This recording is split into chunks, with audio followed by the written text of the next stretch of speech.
Welcome. Oh, my. Welcome. Hello. Good morning. Good morning. Good morning. Happy March Madness. It has begun. The tournament is here. Welcome. We are live at Park South Philly, getting ready for the start of the 2024 NCAA tournament. The great Dick Jerardi, who is a basketball genius, maven, whoever you want to say. I'm very lucky. I'm Anthony Gargano. And I've been very lucky in that the last 2 days I've had Tim Legler, and today I get Dick Jerardi to go over one of our favorite times of the year, the tournament, guys. And don't forget, we're live at the Bet Parks South Philly. There's great stuff here, man. Great way. You got TVs everywhere. You can bet all the games right there. Man, it's amazing. March Madness specials here. How about a cheeseburger basket, $11. Hot dog basket, Miller Lite 16-ounce cans, $5.50. It's a blast. If you can't get here to South Philly or to the Great Parks Casino in Ben Salem, you can always go to the Bet Parks app. We got you covered. I'll get you more on that and some picks and tournament last-minute brackets. We're going to go through everything. How are you, brother? I am great, man. It's our time of year, Anthony. We were just thinking, we were talking off the air, but, I mean, we met like 30 years ago and we're covering NCAA tournaments. We think in St. Louis was the first year we hung out together and spent many weekends on the road covering NCAA tournaments through the years. I loved it, right? Because I was at the New York Post, and if you remember, it was probably, I think it was actually 90, the winter of 94 and the 95 when I got to work with you, because I was traveling I lived in Philly. Yep. And I was traveling out of PHL Airport. I was always a fan of yours. I mean, I read you and the whole thing, and I'm sure I nuzzled up to you. It's so great to meet you. And then we became fast friends and fast buddies, and going to Durham and going to Chapel Hill and all the great outposts of college basketball. Yeah, it's funny. I did a couple of years ago. Steve Jones, who does the play-by-play for Penn State men's basketball, I do the color. I've done it for 20 years now. Steve and I were comparing how many gyms that we had seen games in. Gyms, arenas, domes, wherever it is. I'm up to 175 that I've seen a college hoops game in. So, yeah, that to your point about traveling all over. 175 venues? I had a big edge. Speaking of Tim Legler, the first team I ever covered was when Timmy was a junior at LaSalle. Yeah. Lionel Simmons was a freshman. And I got to cover all those Metro Atlantic games they played at St. Peter's and at Canisius and all these little gyms that nobody goes to. That was what's so fascinating about St. Peter's making the eights a couple of years ago. I used to go to games at the old Yanatelli Center in Jersey City. There would be 300 people. God. But, yeah, now it's been a fascinating run. And I was talking to Legs real quick about that yesterday, and he said that year, he goes, they went 17-0 in the conference. But they were sweating it out in the conference tournament because there was no at-large bid for that conference. Yeah, no, they weren't getting in if they don't win the league. That's exactly how it worked. Yeah, Timmy's junior year, they actually made the NIT final, and then the next year was the year with Speedy's second year at LaSalle, and they made the tournament. They actually played Kansas State and Mitch Richmond at Notre Dame. That was Timmy's last college game, and one of my first NCAA games for the paper. It might have been the first, as I think about it. Really? Yeah, because again, I covered them. The first year was 86, 87, and then the next year, they lost. And I don't remember if I stayed on the road or what was happening back to work. Loved the Daily News. Well, the dailies, we loved it. Like, listen, I could tell you chapter and verse, of reading all your stuff, and my cousin and I loved the Daily News. We loved it. It was the people paper. as it was dubbed. Such a great place to work, Anthony. I mean, I was so fortunate to get there in the heyday of newspapers and obviously sports in Philly. And I came up in February of '85, and 33 years and 7,000 stories later, through 2017. And I mean, it was a joy from beginning to end. Great people to work with and for, and you never felt like you were working for anybody. You always felt like you were working with them. Yeah, exactly. Well, Pat McClune, Mike Rathod, and all our Caesar Allsop, all the great people, Josh Caesar. Barnett. Yeah. It was just a great group that ran it. Chuck Bousman. So and all the colleagues, they were still really, really close friends. And you weren't at the Daily News, but we considered you a Daily News guy. We always did. I was at the Inquirer. They're like, "What are you doing at the Inquirer? You're at the wrong paper. Get over here where you belong, on the tabloid paper." I know. And I was at the Post, and that's where Dick and I and a lot of the guys. This was during the era where we would tag along with teams. Absolutely. So you remember we did the St. Joe's team. We did the Martelli year. In 97, their first year when they made their first run, they got to the 16s out in San Jose. Played. Jameer was later. What team was that we were with? That was they won the Atlantic 10 that year.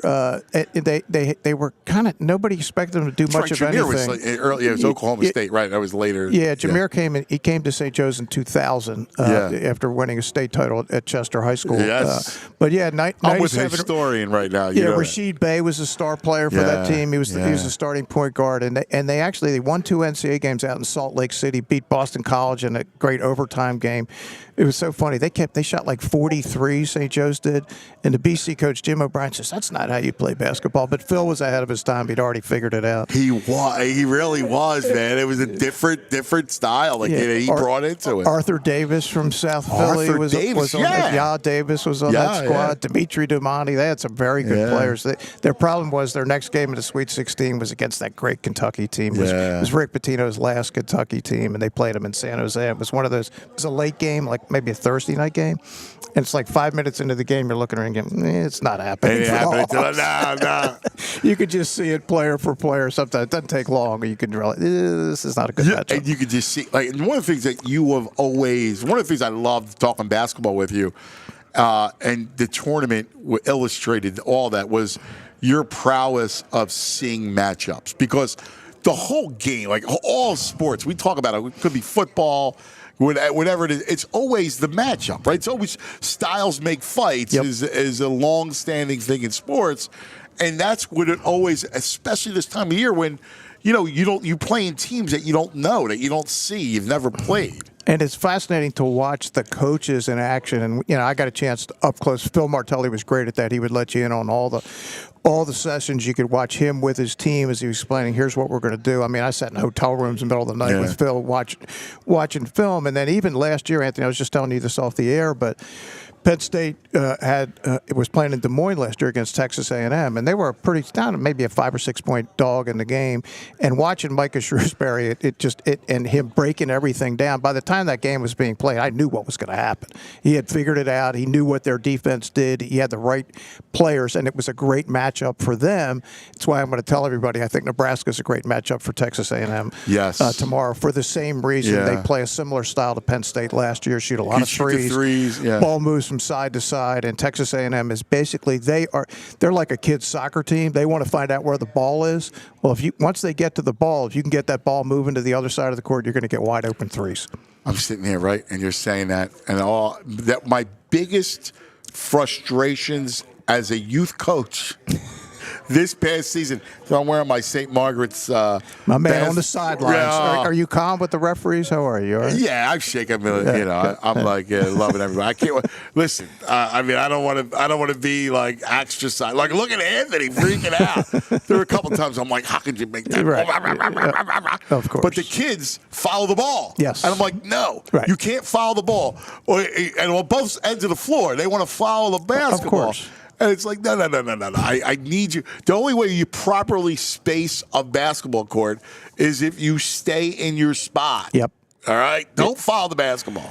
Yeah, and make sure to watch that Nebraska A&M game tomorrow, because they will show you exactly what Anthony's talking about. When you see a team that has proper spacing against a team that really plays hard to the ball, they are going to get wide open. They're going to get wide open shots. And Fred Hoiberg is one of the great offensive minds in the sport. And it's interesting. Nebraska, people love this stat. I mean, I'd never look at it. Nebraska's never won an NCAA game in the history of the school. You know what that means to me? Nothing. What's going to happen tomorrow? That's what matters. Well, who are they today?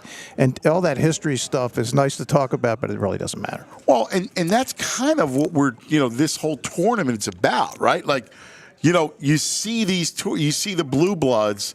Let's take Kansas. Like, this isn't your Danny Manning Kansas team, right? Kansas has been great for 40 years. This is not a typical Kansas team. It really isn't, and McCullers, who's their best player, is not playing. He's out for the tournament. We don't know what the story is on Dickinson. What is his deal? Is he going to be back? How is he going to play? Who knows? And they're playing this wild Samford team that's like the modern version of Loyola Marymount. Yes. They press 94 feet. They're going to shoot threes. Now, this could work both ways for Kansas. It could work in their favor because they have athletes probably better than Samford has, and maybe they just run down and get layups the whole game. Or if this team makes 14 threes, they could be in big trouble. That's -7 Kansas. That's an interesting game. It is. And, it's funny. I would like Samford more if the game was – like, say, Saturday, right? Like the second day. Yeah, and you could speak to this because, that second day, you only have, 48 hours, less than 48 hours, obviously, to prepare. So it's not like you got a lot of time to school your kids on who your opponent is. Yeah, no doubt. And that's why the great coaches over the years, Izzo's the one who's in the tournament now who qualifies for that second day. He's really good at it. The problem with Michigan State is, and that's the first game of the tournament today, of the actual tournament. I mean, no, we've had 4 games. In Dayton, they're just not good enough anymore. They just don't have the pro talent. I mean, all those great Michigan State teams, they had a lot of guys who ended up in the NBA. There's nobody on this team's going to the NBA. So if you handicap that off what's happened in the past, you're probably making a mistake. But he's still real good at it.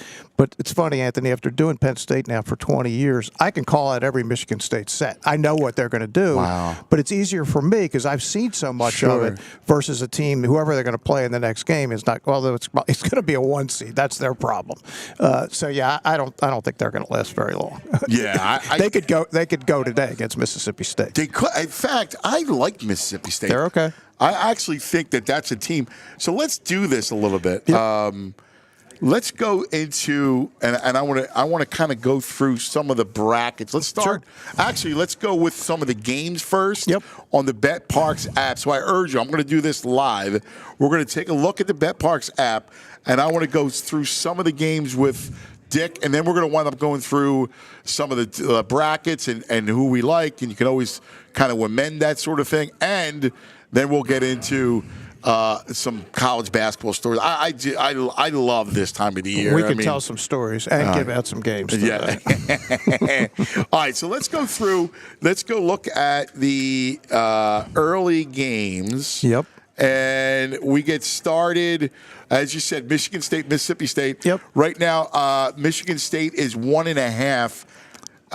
Total's 130.5. I do like Mississippi State. I know that's tipping off in about 7 minutes. Yeah, I do not have a strong opinion on this game. I would say this: Michigan State's biggest vulnerability is inside. Their 5 men are terrible. They're really bad. So Mississippi State, typical SEC athletic team, that's a problem. So I would probably lean to Mississippi State, but not a game I have a huge opinion on at all. Then the next one that tips at 12:45, BYU and Duquesne. I like Duquesne's not good. They are not a good team. This is one of the easiest games of the first day to me. I don't think this is going to be close. BYU shoots more threes than twos. Mark Pope, who played for Rick in Kentucky, is the coach. I love how they play. Duquesne is in the tournament for the first time in almost a half a century. And whenever they lose, and I think it's going to be today, it's going to be their coach's final game. And the coach, I don't know if you know this, Anthony, this is a great story. Their coach was LeBron James' high school coach. Yes. His first couple of years at St. Francis St. Mary. And LeBron this is why Duquesne's been able to get players. LeBron is throwing NIL money at Duquesne. And everybody got new gear the other day. And so that's why they've been able to get a couple of players. It's a little known story. But that's interesting. Yeah, that's the deal. So all of a sudden Duquesne is like pretty good. They won the A-10, but I'm with you. I do not think this game will be close. No. I think Duquesne is a classic. They won the A-10 on Sunday. beat VCU. They've been celebrating all week. Well, they're not going to be celebrating after this game. I think BYU wins by 20. I don't think it's going to be close. Yeah, I'm with, and you're laying only 9, so not a bad that's number. Good play for you guys. Absolutely. To take a look at BYU. Real quick. Isn't it interesting how the NIL money basically became the money that the boosters were giving kids at UNLV in 1994? It's now above board. It's been happening for years, and anybody that didn't think it was happening was absurd. It's just like, what are you thinking? It's like, of course it's been happening. People always they say horse racing, which obviously I've spent a lot of time on. That's really corrupt. I said, you can cover horse racing. I said, hey, wait a second. I also cover college basketball. Here's the difference. In horse racing, nobody's trying to kid anybody. They kind of know there's some people, they're shady people. In college sports, they're acting like everything's above board, and it's nonsense. Right. It's total nonsense. Right. The student athlete, Anthony. Please. I know. Stop. So, yeah, at least now it's out there. The players are getting paid as they were getting paid before. They're probably getting paid more now. And they should have been paid years ago. Yeah. I remember writing stories about this 15 years ago. Everybody said, that can't happen. I said, not only can it happen, it should happen, and it will happen. Why wouldn't it? There's all this money. They got to get some of it. How the sanctimonious there was a group of sanctimonious people that would be like, no, they should not pay the college athlete. How about the tuition and what that's worth? Yeah, how about the coach making $8 million? Yeah, I mean, give me a break. How about the school, the university, the conference, the big business that is basketball and football? Are you kidding me? I think the first player I remember really raising this was Chris Webber with the Fab Five. He said, wait a second, they're selling my jersey down here in the school bookstore for $100 and I'm getting nothing? Yeah. He was right. That was more than 30 years ago. And now, finally, the players are getting some piece of this action, as they should have been. Look, it's gone overboard to the point where it's total chaos and it's free agency and all that. But, that's what they wrote, because they could have done this relatively intelligently, but they kept saying it's never going to happen, and every time they'd get into court, they'd lose.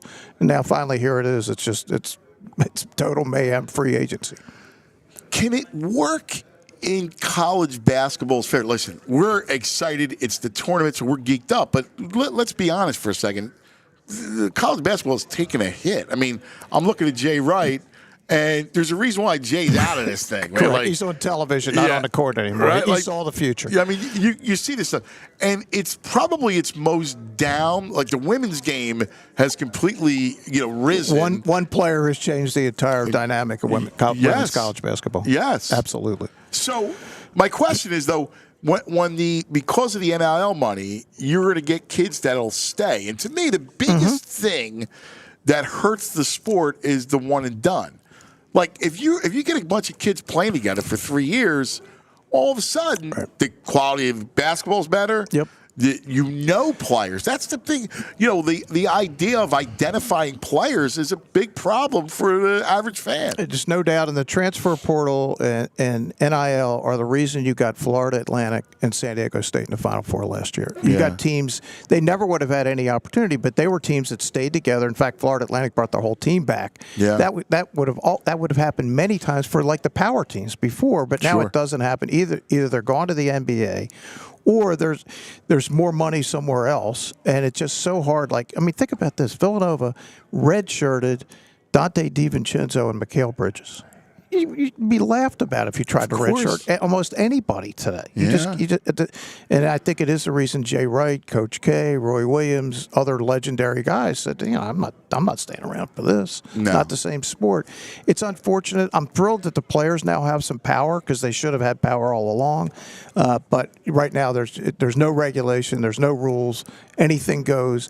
And again, whenever they decide, we're going to put this rule in, they just go to court and win. Yes. And they should win. Yeah. Because it's restraint of trade. Yeah, right. It's crazy. So, just don't think it's going back. It ain't going back to the way it was, unfortunately. I don't know if it goes back, but I'm hoping that it'll at least put some – now, the portal is going to be something, but if you can get some stickiness with players staying and playing together, yes, that should help the sport. At least I'm hoping. Yeah, and certain programs that will figure this out. It's going to take time because all this NIL stuff is new. That have figured that out and can say to players, look, if you stay with us, we can give you this. Somebody down the road can give you this, but somebody, you're getting it, and you can stay with your teammates, your friends, and we can win. Yeah. And you'll get exposure, and if you're good enough, you'll make the league. Yeah, all that are selling points for players. It's the truth. Hey, I do want to tell you guys about the BetParx app. Dick has it on his phone. I have it on my phone, and of course, look, we already give you BYU. You got to open up that BetParx app right now and play BYU. That's a very good play. Listen, here's the deal. You download the BetParx Sportsbook app. You can make your futures bets right now. On the futures, you got UConn, and Dick will talk about UConn in a little bit. $25 brings back $100. They're 4-1 favorite. The second favorite's Houston, then Purdue, Arizona, North Carolina. You can also bet in game. And in fact, Dick and I love in game. Remember? Go ahead. You remember we were over there. What was the game? It was like a triple overtime. North Carolina Baylor. Yes. We were watching North Carolina Baylor. Like second round game, maybe. Yes. Is it around a Saturday? And Baylor was up. Baylor was way up. It looked like North Carolina was way up. North Carolina was an 8 seed. Yes. Baylor was the 1. Right. And North Carolina was the year North Carolina played Kansas for the championship 2 years ago. And the game looked like it's over. But you're thinking at some point Baylor's going to make a run. Yes. That's the in-game play. Right. So we were like, watch this. This is going to happen. So we were with someone. We were like, take the money line. The money line was like plus some huge 1,200, like number. whatever it was, 12 to 15 to 1. And the game, I think it ended up in overtime. Like it was maybe 2 overtimes. Double overtime. Yeah. And of course, they wound up covering the big number that you can always get. So there's a really good science, a way to do it with your live in-game, and BetParx offers that right now. When you download and you're a new customer, make a winning $10 bet, you get $125 in sportsbook bonus back. BetParx.com has all the details. The BetParx app is safe, easy, simple to use. It's a great offer to get started. You got to be 21 in Pennsylvania, New Jersey, Maryland, Ohio. Gambling problem? Call 1-800-GAMBLER. You love to play. You play to win. You bet. BetParx. All right, so let's continue our foray into this whole thing. The third game today, and I'm curious about what you think of this team because I like this team. Yep. The number 3 seed Creighton plays Akron today. What's your overall feeling on Creighton? Yeah, I like everything about Creighton. I think they're deep enough, Anthony. I think they have all the right ingredients to make a deep run in the tournament. I think their draw is decent enough. Yeah. It's not like you go, that's a situation where they can't win. Of the seeds outside of the 1 and 2 lines, the 2 teams I think are the most talented, have the most chance to make the Final Four. Creighton a 3, and Auburn a 4. But the problem is, and we'll get to this in a minute, Auburn is like the world's worst draw. It's a shame. If they win 2 games, they got to play UConn and Boston. And that was just a committee total error, not understanding how to do their job. I mean, and let's go to this, and we'll get back to the games, and we're going to go through every game. So stick right here. We're here till 2:00. We want to make sure that we give you analysis on each of the 32 games over today and tomorrow, which is the best time of the year. But let's take a look at it. So the East, as Dick said, the regionals in Boston, UConn. It's a shame because when you look at Auburn, the 4 seed, we both like Auburn. I think they're no worse than the 6th best team in the country right now, and that they could be better than that. They're playing great. And just look at that whole bracket, that region is insane because BYU is a nice. Like I like the way they play. We talked to them earlier today. I like the way they play, and then Iowa State is a plucky team. Look, they're going to make things uncomfortable for you. So you're talking about the power conferences, right? So we have UConn won the Big East. Illinois won the Big Ten. Iowa State won the Big 12. Auburn won the SEC, and they're all in the same regional. What are you people doing in Indianapolis? That's why they're desperately in need of non-athletic directors or conference commissioners. They need some coaches, some ex-players. You know what they really need, Anthony, is a gambler or 2. Yeah. They need somebody in there who understands point spreads, understands matchups, that kind of stuff. But, it's really unfortunate. Look, it's unfair, frankly, to Auburn and Illinois and Iowa State, because UConn they are easily the best team in this tournament. And I think they're going to win it again, and we can get into all that, but it's just not right for those teams because I think their chances and they got to play UConn in Boston next weekend. Good luck. Yeah, I'm with you. Is there anybody else on that side that you look at, like, do you like Iowa State to get all the way up to that Elite Eight? I think they're I think they're a perfect Big 12 team because of how that league plays. I'm not sure how their style is going to play when they get out of there. A 2-3 game if it comes to that in the Sweet 16. Talk about styles. Iowa State is all defense and Illinois is all offense. Yeah. Illinois can't guard anybody, nor do they try. They're just trying to outscore you. Where Iowa State is kind of Houston light, and they put it on Houston big time last week. So that would be a matchup of completely different styles. But, yeah, I just don't see anybody. In fact, I think Auburn's the second best team in the region. So do I. Yeah. But unfortunately for them, the draw is hideous. And I think Bruce Pearl's a great tournament coach. I think he's one of the best. Yeah, he really is. All right, let's go down and look at the West region, which will end in L.A. You got the 1 seed Carolina. First of all, do you like Carolina as a 1 seed? I think you could have put 2 or 3 different teams there. I mean, I get it. I think they'd locked them in because they didn't even win the ACC. No. They lost to NC State. And look, they get 2 games in Charlotte. I mean, please. But how many times has that happened in the past? I don't think this is up to the caliber of the really good Carolina teams through the years at all. So, yeah, I think they are probably the most vulnerable of the 1 seeds. I look at it, right, and you go, Arizona, I don't trust Arizona. I think that's the right word. Right? There are moments when you go, hey, man, this team is really capable. There's other moments you go, this is crazy. And if they're in a regional final, somehow the seeds hold. It's North Carolina against Arizona, and Caleb Love, of course, was the star player for North Carolina for the last couple of years before he transferred to Arizona. And you go to Arizona, you go, there's just something about when they have those spells. Mm-hmm. So what happens when they have a spell? Can they, and that's what this whole tournament is, right? Which is, do you have enough in you, gumption, to withstand that spell and not lose? Yeah, the team I like in this group, if you're looking for a high number to get somewhere, is. Can I take a guess? Yeah, go ahead. So I'm going to take a guess and say you like St. Mary's or Mississippi State. I like Dayton. Damn. Yeah, I'm a huge Anthony Grant fan. Yeah. They run the greatest baseline inbounds plays. Only a guy like me would notice that stuff, but they'd run some stuff that scores points all the time. It's not an easy matchup. Nevada's actually. What's the play? I mean, they run them. They run like 10 of them. Yeah, just watch their game when they play or tape it, and then go back. If they get a lot of baseline inbounds, they run some of the best stuff there is.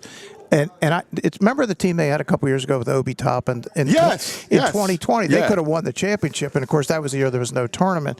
This isn't that team, but they're very good.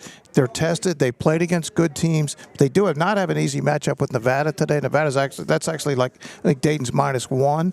But I think of all the lower seeds in that group, I think Dayton has the best chance to go a ways. Yeah. All right. I like it. Could get Arizona in game 2. Arizona's I like that. Vulnerable. Those games are in Salt Lake City at a little bit of altitude, so who knows who's going to deal with all that. So yeah, it's Dayton is my kind of dog to get somewhere, but not. And that is to me the easiest regional. That should be the regional where UConn is. Oh my God! I mean, that's the teams that should be with UConn. Yes, I mean I'm looking at that regional and I go, I like. What do you think of St. Mary's? Because I actually like St. Mary's a little bit. Yeah, they play defense. They do play defense. The score. Their issue is they're a way better version of Virginia. Right now, right? The score is going to stay low. Yeah. So that keeps them, Anthony, those teams irritate me in this way. Not that they can't win. I can tell you don't like Iowa State, Houston to a certain degree. I just think the problem is because you can't score or don't score, keep the possessions low, you're vulnerable in a game that's 62-60. It's the teams that can score 90. Those are the teams I like. One of my favorite things, this team wins a lot of close games. They're really good. I said, no. The teams that are really good, they ain't in close games. Right, they're killing people. Yeah. Like Auburn, there was a great stat they had over the weekend. I didn't realize it. Every win this year, except the win the other day in the championship game, has been by double digits. Yeah. When they're good, they're really good. Yeah. Kind of like UConn. They just roll people. Yeah. But, yeah, so that would be – it's not that St. Mary's isn't good enough. It's just I'm always skeptical of teams that don't put up a lot of points and have a low possession game. Well, listen, that makes sense because here's the downside of those types of teams is that if you fall behind, yes, you can't climb back into it. Like that was always an issue with Virginia. And one of the reasons why they were always so vulnerable. But and it's interesting because remember a team like Miami's same kind of way. Like they had a little more offense in Virginia, but like they would muck it up. But if they fell behind by 8, they were struggling. They're the running football team. Yeah, they're great when they're playing from ahead. Yes, but if they got to start throwing they're the ball, Browns. They got problems. Yeah, no, that's right. And those kind of teams, especially when they are favored, in a tournament setting where the heat is on them, those are the teams I like to play against if you get enough points. That's. Are you hearing this wisdom? Okay, are you hearing this wisdom, Andrew? This is my inbounds play. This is one of my inbounds plays. Oh, we got the box. I love the box. So what I'll do is my assistant, Kevin Kelly. I'm watching Anthony's X's here. Who is terrific. We came up with this play where we'll have the guy up the top. Now, just bear with me because you can't see this. I'm just going to show you. Like there's that's 5 the X's, basket. Trust me. That's the basket. This is the baseline. Here's the inbounder. Here's the inbounder. Very right? nice. Yep. So then I'll have my man shoot over here. Right? He's going to get the basketball. So he's going to be right here. Yep. I'm going to come here. He's going to shoot down. He's going to come up. He's going to set a screen. Okay. This guy, after the ball comes in, this guy pushes out to the corner, right? And then he gets it a wide open 3. Ooh, a 3 off the inbound. Yeah. All right, I'll give you my formation. Here we go. I love it. Are you running stack or are you going to run a... No, I would run this. X here, X at the foul line. Yeah. X in the corner, X in the corner. So I'll put it up for the camera. Everybody can see it. Yeah. And it was basically a read. Like it was mostly designed for this player, and it would work against man-to-man or zone to come off this, move this guy up like middle of the lane, come off the screen this way or this way. And whatever way he goes, this guy goes the other way. Yes. All right. And then if that doesn't work, then you throw it out here to the corner. Yes. So yes. And also there were I would call it different things. I would call yo. Yo meant lob to the middle guy. And yo-yo, you'll love yo-yo. You throw it into him, and then he throws it back to the inbound. Yes. So it's a yo-yo. Yeah, I love the yo-yo. So there you go. So it had and we in youth games up in Bucks County, we would score 10 points a game on that, minimum. And one of my sons, my older son Brian, he was the thrower, and my younger son Mike, who played at a different time, he was the guy who would catch it. Oh, that's fabulous. So there you go. That's great. But it's funny. My Massimo is the point guard. So I have him as the 1, and I would make him as he's more of a combo guard. All right. Hey, man, combo guards are in vogue these days. You better be able to score.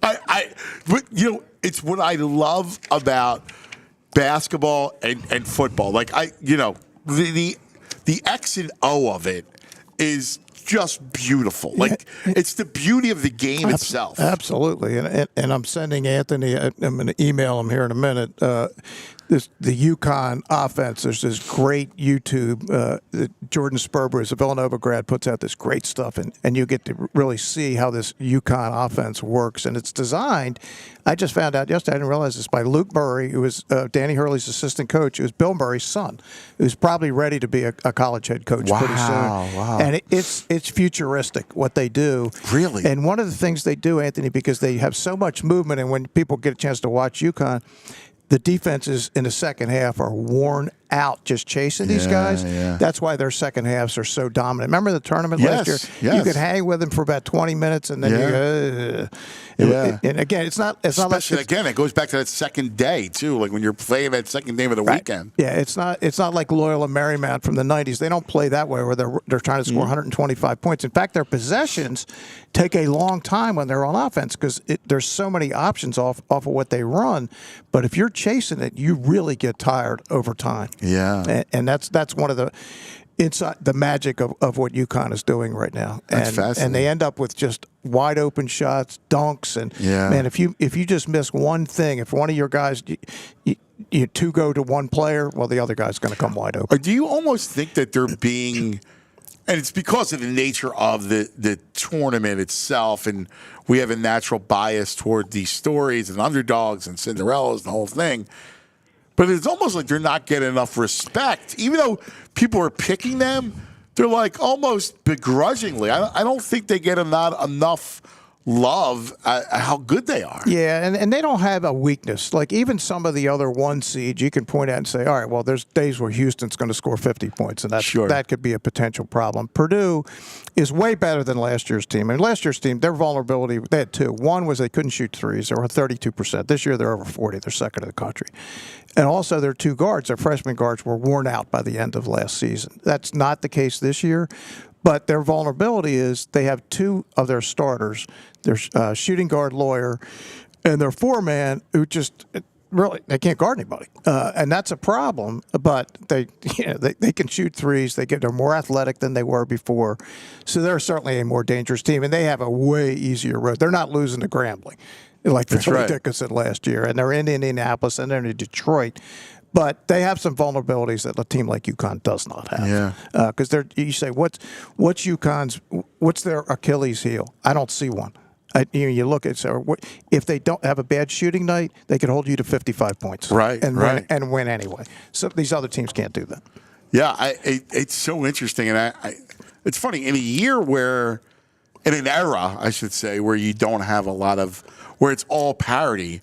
They're really pretty dominant. Like, there's a chance they're going to go, like, we think they're going to go back to back. And consider what they lost off of last year's team. I mean, they lost a lot of firepower off that team and managed to replace it with a really good freshman, a really good transfer. And, I love their point guard, the transfer from East Carolina. I think he's my favorite player in the country to watch just because he sees everything, sees the game.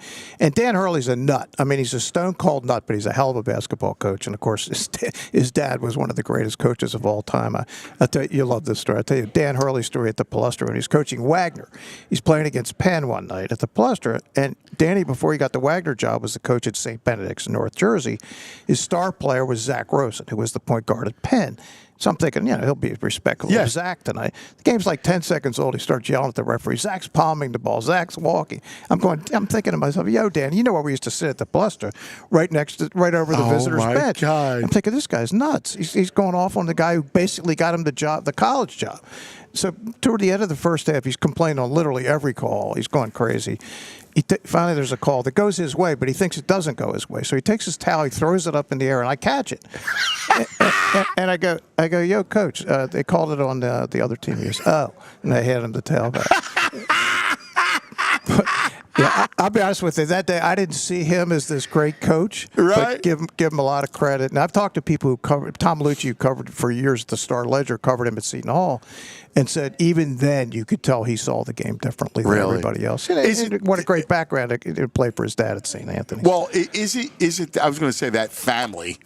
Because, that family is like the Mannings of football. No question. Right? I mean, you got the three of them, the wise old dad and the two brothers that just know the game from an incredible standpoint. Yeah, and I think Dan actually probably knows the game even better than Bobby, because Bobby was obviously a way better player, but Bobby didn't have to know the game at the level Dan did to succeed. But Dan sees it, and he's actually calmed down. He's much more rational these days. He's still a little nuts, but I think he saves his nuts for practices now rather than the games. It's almost like they're the hardballs, I should say, right? They might be even a better that's a better analogy. Comp, you know? Yep, good. And both were, Dan obviously Bob was a very, very good player. Jim and Dan was like John. That's exactly. And Harbaugh is like, I mean, two of them. They're doing well. Right. lots of wins from both families. College championships, Super Bowls. All right, so let's now go to the South and look up the South, because I want to kind of go through this region with you. Yep. First, let me just tell people, because we're live at Bet Parks right here in South Philadelphia. The Parks Casino South Philadelphia is awesome, right on Packer Avenue. All right, you're in a stone's throw of a free throw to the sporting complex. It's a great spot here. We love it. Of course, you have the Fabulous Parks Casino in Ben Salem, and you have the Bet Parks app, which is both of us. It's right on day, man. We love this.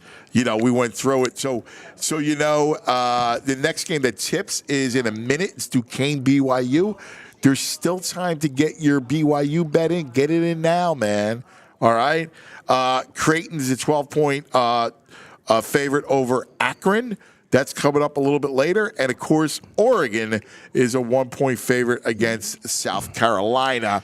But, again, you could bet live, right? And we talked about how great it is to bet live. You just understand the game. Watch the game, man. Have your beers and your chips and everything else you're doing. But when you watch the game, you get a real feel for it. Yeah, one of the great bet live plays ever. Our buddy Brad Feinberg, I know you know Brad works for Bet Parks, among other people. Baylor Gonzaga national title game a couple of years ago. The game was maybe 3 minutes old. Brad texted me, says, this game's over.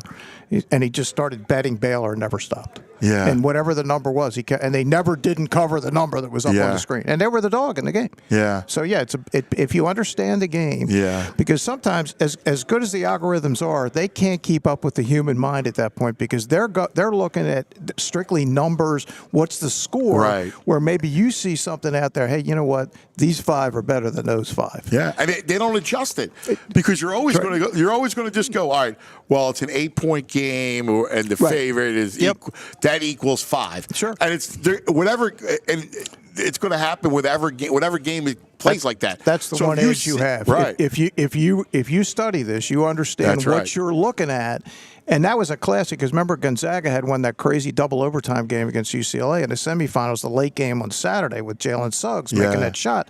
And Anthony, I know we talked about this back in '99. You'll remember when we were in St. Petersburg when UConn beat Duke for the championship. And I told you I loved UConn in that game. I was screaming. They were getting like 9.5 in the game. I said they're going to win it. They're going to win it outright. Duke had played the second game on Saturday night against Michigan State, which was just starting to get good, and they were tough and they beat Duke. Yeah, it was the Flintstones. They just beat them up. It was the team that won the title the next year with Mateen Cleaves and Mo Pete and that crowd. So, and I said, man, this is a bad spot for Duke. So sometimes it's about when do you play? Who did you play against? And coming back in some, even those 48 hours. Every minute matters. Time matters. So that's all something to put into your equation when you're thinking about who you like in those games. That's brilliant advice. By the way, new customers, if you make a winning $10 sports bet, you'll get $125 in sportsbook bonus back. BetParks.com has all the details. The BetParks app is safe, easy to use, simple to use. It's a great offer to get you started. You got to be 21 in Pennsylvania, New Jersey, Maryland, Ohio. Gambling problem? Call 1-800-GAMBLER. You love to play. You play to win. You bet. BetParks. All right, so let's go through the South. And don't forget, we will go through each of the 32 games and give you analysis and breakdown of all of them. We're here till 2 o'clock today. So, and, of course, once it goes, you can get the podcast, you can listen to it, you can rewatch it right here on allphly.com. So let's look at this. The 1 seed, of course, Houston. Do you give Nebraska any chance against Houston? Because it is interesting the way Nebraska can score and the way Houston can go quiet for stretches. Yep. Do you see a Nebraska upset as a possibility? I know it's a long shot. Yeah, I think it's not out of the question. My concern for Nebraska would be they have not faced a defense like Houston's because nobody plays defense like Houston. Houston's issue is what kind of officials are they going to get? Because in the Big 12, they maul people. But the Big 12 officials are used to how they play.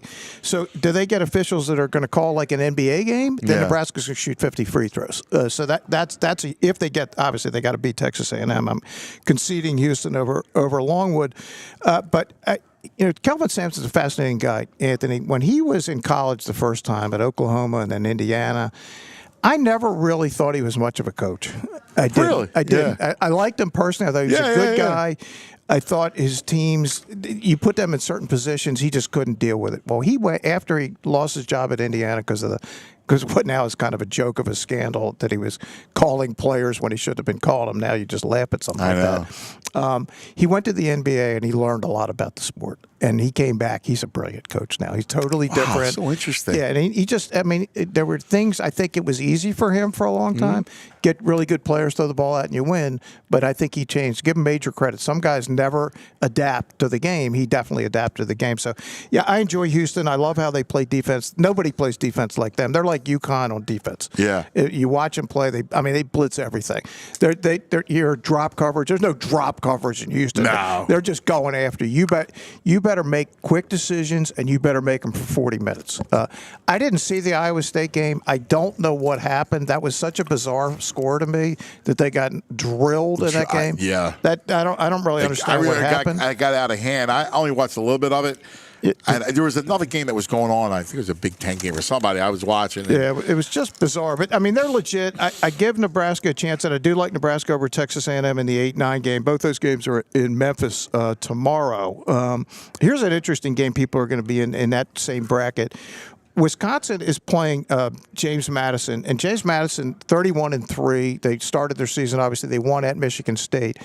Now, I would say if this was typical Wisconsin, where they're scoring 60 points and it's a low possession, I would love James Madison. Wisconsin's not playing like that this year. They're scoring. Yeah, they are putting up points. Yeah. And I saw them play Penn State. Penn State actually beat them. Penn State beat both of the teams that played for the Big Ten title. They went 2-0 against Illinois and Wisconsin. They got them both at home, I remember watching them beat Illinois. Which is helpful because Mike Rhodes' first year, Penn State had a Penn State team that could score. They could put points up. But Wisconsin is different than the teams you think of over the years. They're only given 5 in the game. I like Wisconsin in the game. James Madison's a great story. They're 31-3. But Wisconsin has great skill in their team, and they got A.J. Storr, the kid from St. John's. They finally have some athletes, which was the problem they had in recent years. They weren't athletic enough. They have good guard play. They do. Yeah, they know what they're doing, and everybody knows their role. And Greg Gard, they used to drive me crazy because all they would do on defense was just flop and take charges. Yeah. But because they changed the rule this year, you can't do that anymore. They adapted to it. Again, a good coach who changed the way he played because the sport has changed. It was much more offense in college basketball. That was the best thing they've done in the sport in like 30 years. Get rid of guys just diving in front of players, airborne. And people that don't know, they basically changed the rule. So it's like the NBA rule. You're not drawing. The secondary defender is just not drawing a charge anymore. No. Nor should they have ever been able to. It just was ruining the game. It did. It did ruin the game. It was terrible. It took offense out of a sport. Why do you want to take offense out of a sport? I know. What's the NFL doing? Right. In every other sport, it's the NBA. The opposite. They're looking for teams to score. But, yeah, finally, and I've been railing about this for years. Finally, they said, okay, enough. Let's get rid of this. It's messed up a lot of teams. It's like in the mid to late 80s when they brought in the 3 and the shot clock. There were a lot of coaches. I mean, one of them who happened to work in this city, they were never the same after that. Right. I'm talking Rolly Massimino. That's right. His game was we're going to control the whole tempo of the game. We're going to work it inside for great shots. Once the 3 came in, it just wasn't the same after that. No. It was not. Just the early scores, Michigan State 22-15. Yeah, I'm impressed with Brigham Young's start, up too. On Mississippi State. And, yes, we've been touting BYU. Well, this is another reason why to live bet it. Duquesne is up 7-0. 7-0 in the game. And we were giving 9.5. We're not giving 9.5 anymore. No. So now, in fact. See what it is. It's 5. Now it's minus 5. Yes. BYU is minus 5. So do yourself a favor and take BYU right now. It's very good. And Michigan State minus 7, up by 9. 27-18. 27-18. Love the live play. Yeah. So much for my Michigan State, my Mississippi State. Yeah, I was all BYU now. Brad was all over Mississippi State too. Was he? Yeah. Brad's one of the best, as you know. All right, let's continue in the South region. Yep. So Kentucky. What's your read on our good friend Cal? My favorite team to watch. I love Reed Shepherd. Love all their freshmen. DJ Wagner, kid from Camden. Yeah, our kid. Yeah. But their problem is really simple. They can't guard anybody. They got to score 95 to win. Now they could do that. They could absolutely do that. But my concern would be get in a game where they run into some really high-powered offenses. The good news for them is they're playing Oakland in Pittsburgh, which just happens to be Cal territory. He's from Moon Township. He grew up out there. Our buddy Bruiser Flint. We'll count him. Yeah. He's a Philly guy, but he's in the right state. Yes. He's one of Cal's assistants. They play Oakland, and then they play the winner of Texas Tech, NC State. So not a lot of high power there. No, the only time you're going to be first time they'll be tested is Marquette. Yeah, and I think and Marquette is all about what's Tyler Kolek's story. Is he where is he with the injury? They're saying he's back, but let's see it, because with him they could go to the Final Four. Without him, they could lose to anybody. Yeah, I mean they're not that good without their point guard. They play Western Kentucky in a 2:15 game in Indianapolis. The good thing is that they don't get they don't really get tested. I don't know. I don't like Florida. I think they actually lose, but. Yeah, Florida plays Colorado in the first game. Colorado won the game against Boise State. Just stopped scoring at the end of the first 4 game, the nightcap last night. I was switching back and forth to that. The St. Joe's and Villanova were both losing NIT games last night. The Hawks gallantly in overtime, and Villanova. That's a whole other story. That's just kind of sad right now. I feel bad for them. That's not a good situation. It's over. Yeah, I hate to say it, but I hope not, because I know all the coaches. I like them. Yeah, they're good people, but. I think their biggest problem, Anthony, beyond obviously you lose Jay Wright, you lose a legend, but they just don't have NBA guys on the roster right now. No, and that was Jay had a ton of them. Just please watch the New York Knicks. Think about what Gal Jay, like one of the things I remember sitting with him after the first or second one, and we were talking about the whole process. Like, so he had everything built and mapped out. Yes, he right? did. It was brilliant. Yep. Like, he knew who he had, and he knew who was going to take that next step when the other players left. Yep. Right? Like, it was as seamless a machine as you could put together over like a 6-year period, right? And it all ended when DiVincenzo left early. Right. Yeah. I mean, that was unexpected, and that will happen. But even after that, with Colin Gillespie and that crew, he got them to the Final Four, and that was not nearly as talented. But they would have won it if Moore doesn't get hurt. Yeah, they could have easily won in Jay's last season. Yeah. No, I mean Anthony. People don't realize this, but prior to Villanova winning the title in 2016. The last small private Catholic school that won the title was Villanova in 1985. Yeah. So it's that they basically that's why what Jay did was such a miracle. Those schools have basically been X'd out.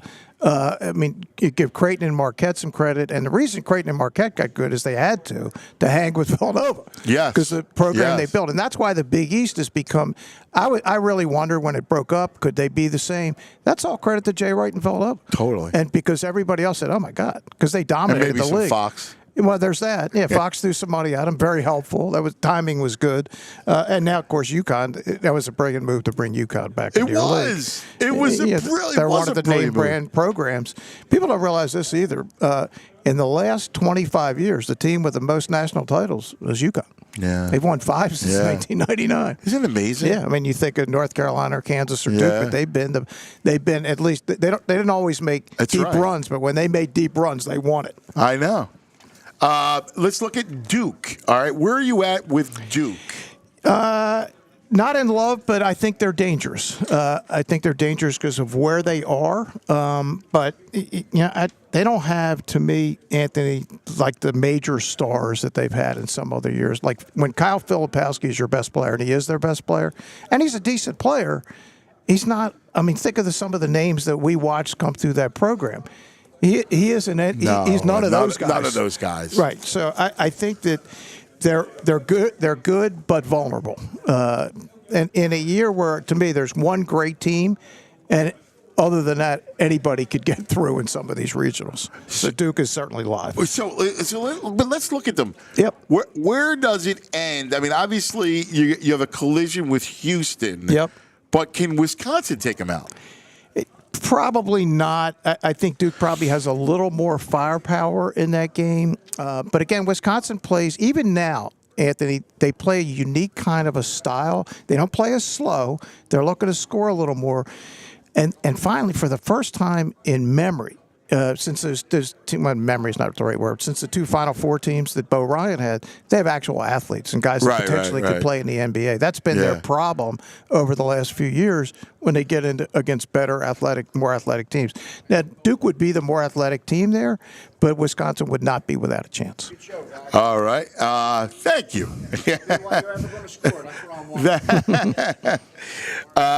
Let's go to the Midwest region. And, of course, that's the Purdue region. Yep. We were talking on the phone about this region because Purdue has a walk. I mean, you want to talk about an easy region. I mean, you look at it and you go, all right, well, where are they getting tested early? Yeah, I mean, so they play Grambling in Indianapolis, right? So Indianapolis is a little more than an hour from West Lafayette from the campus where Purdue plays, so they'll have the dominant crowd there. Not that they'll need it. Then they'll play the winner of Utah State and TCU. And for the people that don't know, TCU they have more fast break points than any team in the country, and their point guard, of course, is Jameer Nelson Jr., who started at GW, then graduated from Delaware over the summer and is now playing for Jamie Dixon at TCU. And you know, they're decent, but I've watched a lot of their games because I know Junior, and I actually spent some time with him this summer. He was having an internship, and I helped him out with some stuff. Oh, did you? Oh, yeah, that's great. Great guy, and so I'm rooting for him, but I don't see Purdue. And Utah State's not bad. They're okay. Whoever wins that game, Purdue's not going to have any trouble beating them in Indianapolis. So they're on to Detroit, and if you think about it, the 4 in their region is Kansas, which is without their best player. They're a shell of themselves. No, they're at this point. I mean, I could see. Listen, I'm not in love with this Gonzaga team. Yep. But I'd take Gonzaga all day long against them. Their draw is great, and they play McNeese in the first game, and people. Will Wade is their coach. He's the guy that got drummed out of LSU because of the phone call. McNeese is 30-3, and everybody says, you know, they went to Michigan and won. Well, no, so did everybody else. So it was like Juwan Howard got fired because it was such a disaster at Michigan. That is a really dreadful. You're right. If Purdue doesn't get to the Elite Eight in Detroit, something is seriously wrong. I mean, really wrong. I mean, it's unbelievable. And then you look down. Now, this is interesting. The bottom part of that region is interesting because you got Connect and Tennessee. Yep. And you got and I like Creighton too. I'm with you. Yeah, and I think Tennessee and Creighton are legit to get to the 8s or to play each other in the 16. Yeah. Tennessee, this is the first time since Rick Barnes has been there, it's Tennessee that can score. They can put up 85 or 90. That was their problem, Anthony, in all these years in the tournament, because the scores would stay down, the possessions would be low. I mean, that was a bizarre result when they got ran out of the gym the other day, but sometimes that's not a bad thing to happen. When you lose early in your tournament, you rest guys, you get good, and Connect he's been the big difference. Well, let me ask you about him. He's been a major difference for them, because he's he's amazing to watch, man. He's just a killer. I was talking about it with Legs yesterday, and just about how he attacks. Like, he's relentless, that kid. Yeah, and it's funny because I frankly had never heard of him. I mean, he came from a small school, but this transfer portal. Larry Bird, Jr. Right, this transfer portal can change teams for the better and for the worse. Well, obviously, Tennessee hit the lottery with Dalton Connect. He's been phenomenal. And, if you can put a line through that, and he was one of the big problems in that game. He wasn't guarding anybody. Yeah. And I think sometimes you think you're entitled. Well, I can guarantee you with Rick Barnes, when he's finished with these guys this week, they're not going to feel entitled. I think they're legit. I think they got a real chance to get all the way through, all the way to Arizona for the Final Four. But if it's a Sweet 16 game between them and Creighton and Detroit, that's a game everybody wants to watch. Oh, my God. That'd be a great game. It'll be incredible. First of all, who do you think Connect is in the next level? Yeah, that's a really, really good question. He's kind of a unique player. He's a good athlete. Yeah, he is better than probably when you look at him. I don't know about that, but he's okay, and he can shoot. Compare, I guess I'm thinking about, the Bird. What it is too. And Legs and I talked about this, and it became a topic in the NBA too about the white domestic player, right? The European player is different. Yep. But the white domestic player, like the kid can actually play a little. The kid's legit. Yeah, he made himself a lot of money this year. Yeah, he did because of that. And let's be keeping it real. Right, and he's the kind of player in the modern NBA that they love. I mean, look, there's I could shoot it. Yeah. I mean, think about this: like a guy like Zach Edey, who would have been like a top pick in the draft years ago, and now he's an afterthought. Because of the way the sport is. No, he's a lumbering guy. He's not going to shoot it. He's just going to be inside. And the dinosaur. I mean, that's Brontosaurus. I mean, the Sixers drafted one of them a few years ago. People will remember the legendary Jahlil Okafor. Yeah. Who, if people had been at that Final Four with me and had watched him try to guard like a mannequin and he couldn't do it, you just said, what are they thinking about? And that was the problem. He couldn't guard anybody. I mean, you know what's so interesting about that is that like, they were forced to take him almost. As it turned out, yeah. Yep. You know? It was him or Chris Porzingis wanted nothing to do with it. Right. Yeah. That was a messy time in the middle of the chaos of the early whatever that mess was back in the day. I'm losing track of I know that was still the process, man. The process. Yeah, the Sam Hickey time. But there's just so many mistakes were made through all that. Oh, man. Probably the worst one, I know you and I have talked about it, but the worst one was having Mikal Bridges for an hour.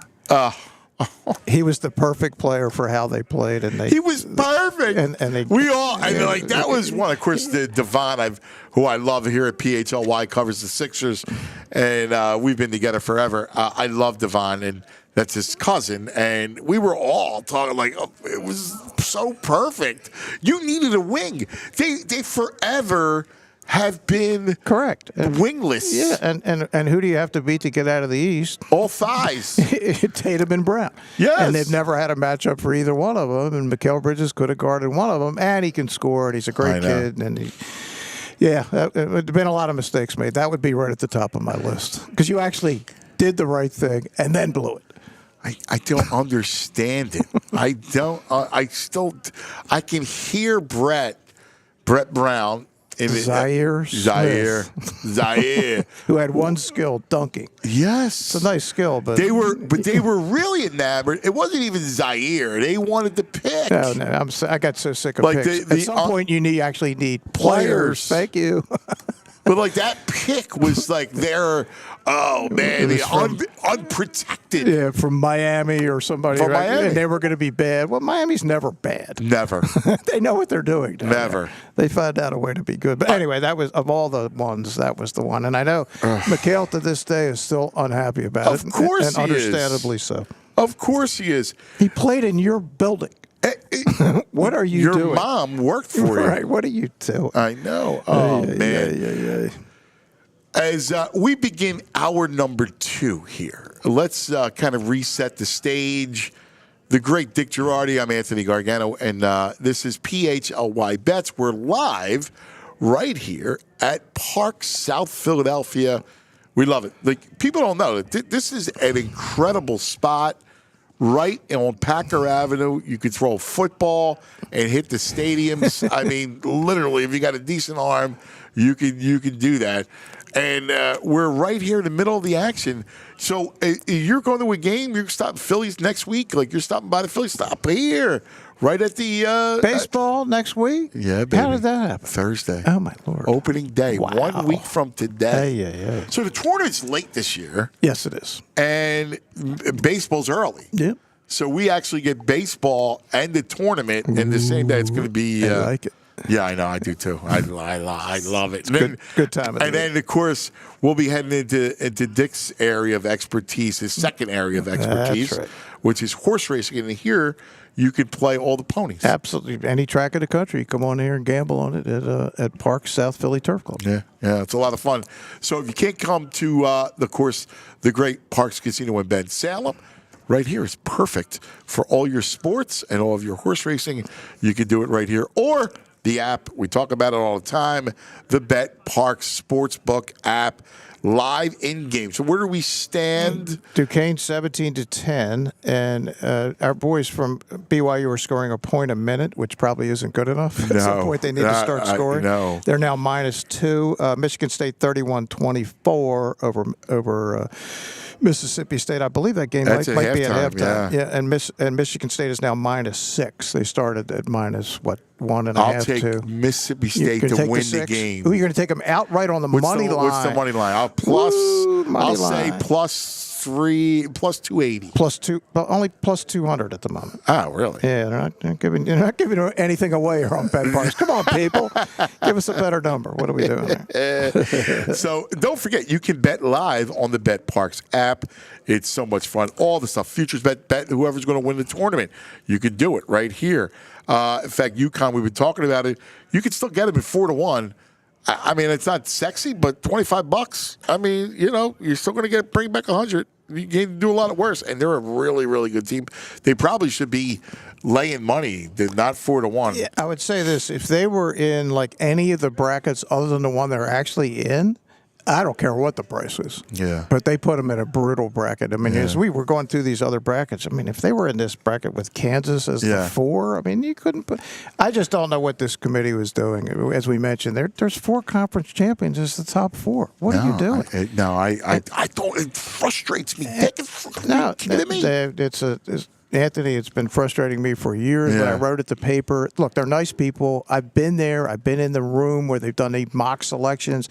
But it's all about these data things they have in front of them. It's never about who can play and who can't. It's not about who understands the game. Right. And that's why Rick Pitino made a great suggestion. Why not get people like Roy Williams and Coach K and Jim Boeheim, guys that know more about the actual game. Yes. And look, these are all nice people. They're trying. I don't doubt that they're giving their best effort.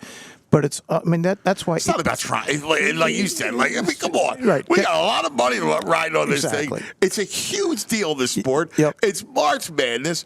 Get it bleeping right. Yeah, just the way it was seeded, the way they put teams in certain places. There's just no feel for it, and they have all these bracketing principles. You and I were talking on the phone. Get rid of the bracketing principles. Just put the best teams where they're supposed to be. And again, having Auburn as a 4 in a region with Connecticut is one of the worst I've ever seen. And I've seen some bad ones through the years. That's maybe the worst I've seen. You know what they try to do, too? They try to get cute. Go, oh, look at this matchup here in the second round. It's going to be this. And don't worry. Just the purity of the actual sport, like putting it all together, is the most important thing. Absolutely, 100%. And it just...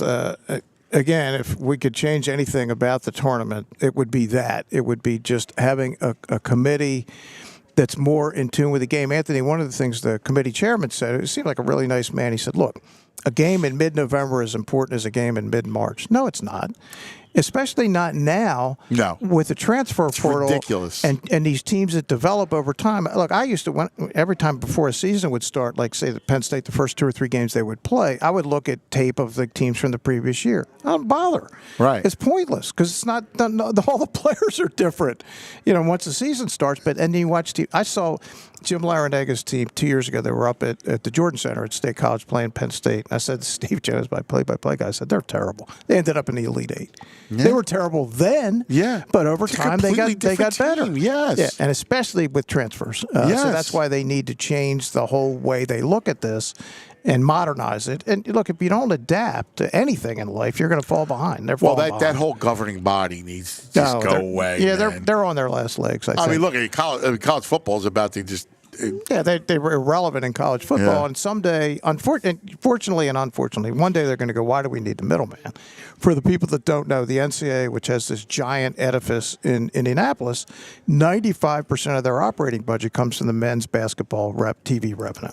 Well, someday, they're already thinking it. They're going to say, why do we need these people? To negotiate. What is the point?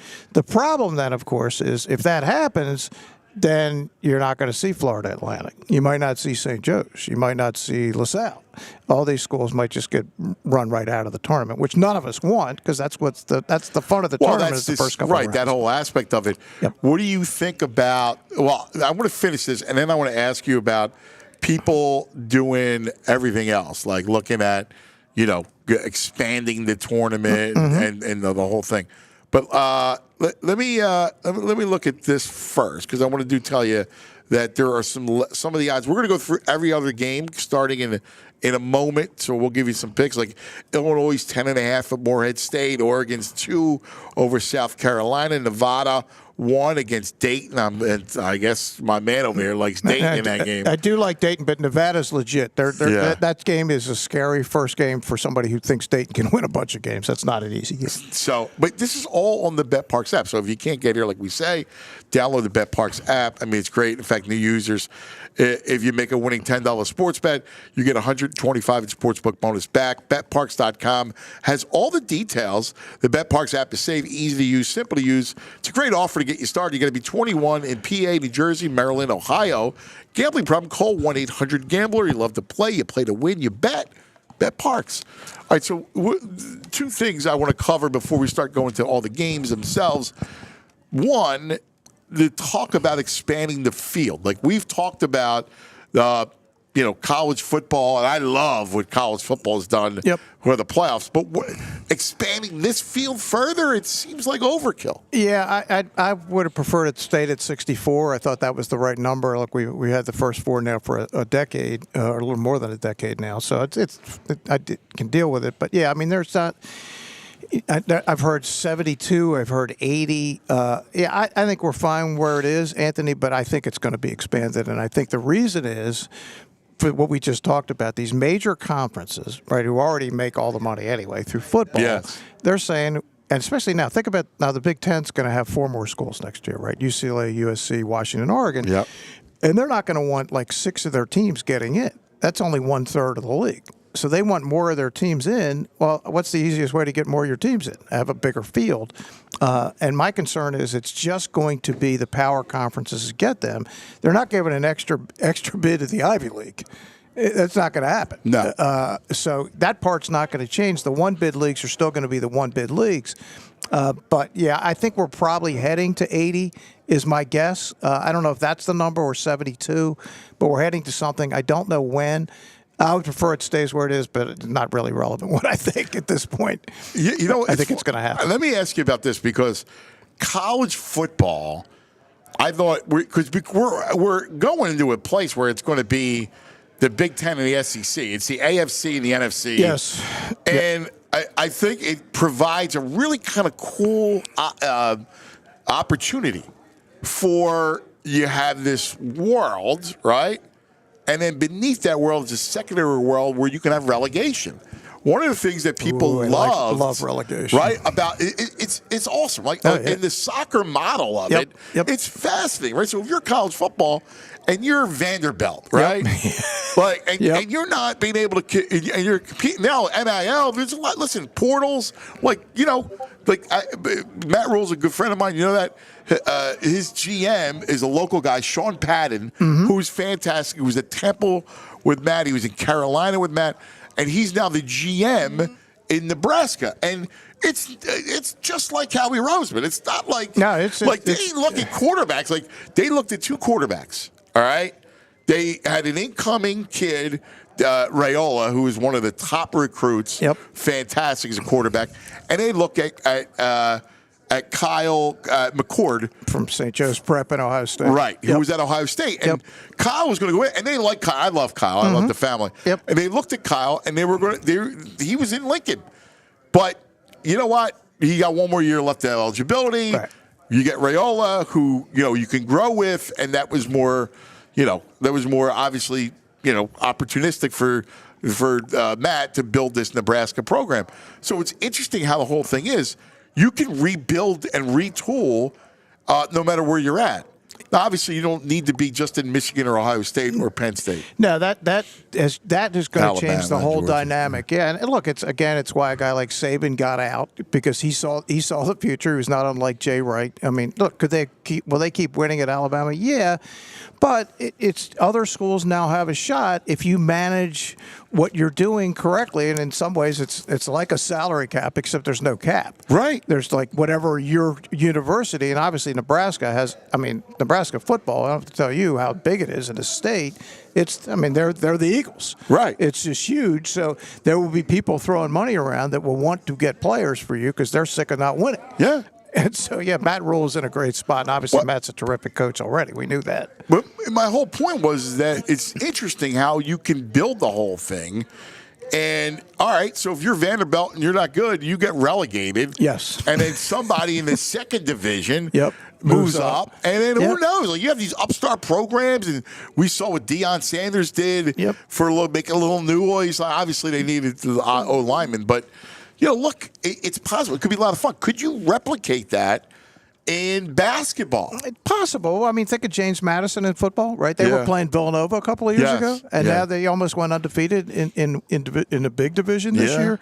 So, they're a team that could move into Vanderbilt's spot in football. But in basketball, I think so. I think it's all doable, but you'd have to have – Anthony, you got to get rid of the whole NCAA. They got to go in this, and you got to have people running this like the business that it is. I mean, it is a business. It's a huge business. There's billions of dollars in this. Look at these TV contracts. But you got to get somebody who's willing to say, all right, look, we got two money-making sports, men's basketball and football. That's everything else. It's great that you can have these other sports and that you can finance them. Like a place like Penn State has 31 sports. They're all financed through the money that comes in from football and men's basketball. And it's cool that the swimmers get an opportunity and that others do. But they're not making money for the university. So you got to figure out how can we make the most money. And obviously, if you're in the Big Ten or the SEC, you can do it. But if you're not pulling your weight, then maybe we're moving James Madison into the SEC and Vanderbilt's out. Yeah. I think that'd be fun. I think it would be a blast. And anybody that thinks we're not going back to the old model. That's over. Those days are over. And then the other topic I wanted to bring up before we start going through the games is Rick Pitino got hosed. He did. And you're very close to Rick. I am. You know Rick well. I do. He turns down the NIT. Yep. Just curious at your thought at that whole process and what you think about it. They weren't even in the next four teams out from the committee, which is incomprehensible to me. And again, they're another team. It's an example of they got so much better at the end. They scored 90 on UConn in the Big East tournament. In the semifinals. By the way, they competed there. I watched every second of that game. They were so much better. I loved it. You know why? Because it was a throwback to the Big East. Yeah. I'm looking at Pitino. He's yelling at Danny Hurley. Danny's yelling at him. It's the Garden. Yeah, I felt like college basketball, from my childhood. Right, and the committee's saying, well, they got beat by Michigan by 15 in November. Who cares? It just shouldn't matter. No. But again, that's when you have the way they've been doing it. Is they value a game in November as much as they do in March. Which is just silliness. Stupid. Yeah, it's just dumb. So I don't agree with it with college football either. It's dumb. You lose in September. Right. All right. I love that these teams never want to play anybody because you get penalized. Absolutely. So when you're playing Labor Day weekend and you lose, what happens, right?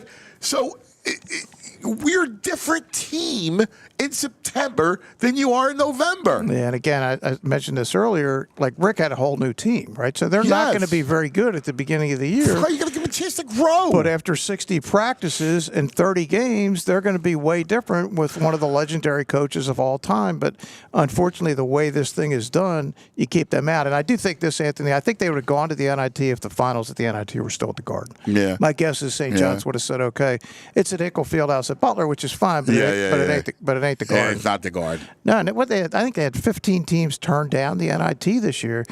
If the NCAA gets expanded, you wonder what's going to happen to the NIT. It might just go away. Yeah. Because the NCAA, for people who don't know, they own the NIT. Yeah. Yeah. Why even hold that tournament? Right. What's the point? It makes no sense. Nobody wants to go. All right. So let's kind of go into the latest here, and we're going to go through each of the 32 games. Just for the record, halftime of the first game, Michigan State up 31-24 Mississippi State. And they're giving 5.5 now. Any thoughts? Yeah, I'm with you. I would take the dog there. Yeah. Yeah. Before you were getting a point, now you're getting 5.5. You still like Mississippi State. They were actually down in this game 20-8. Well, at one point. Okay. Well, I even like it better because when you make that run, they made a little bit of a run back. Yep. Speaking of a run back, Duquesne was up big early.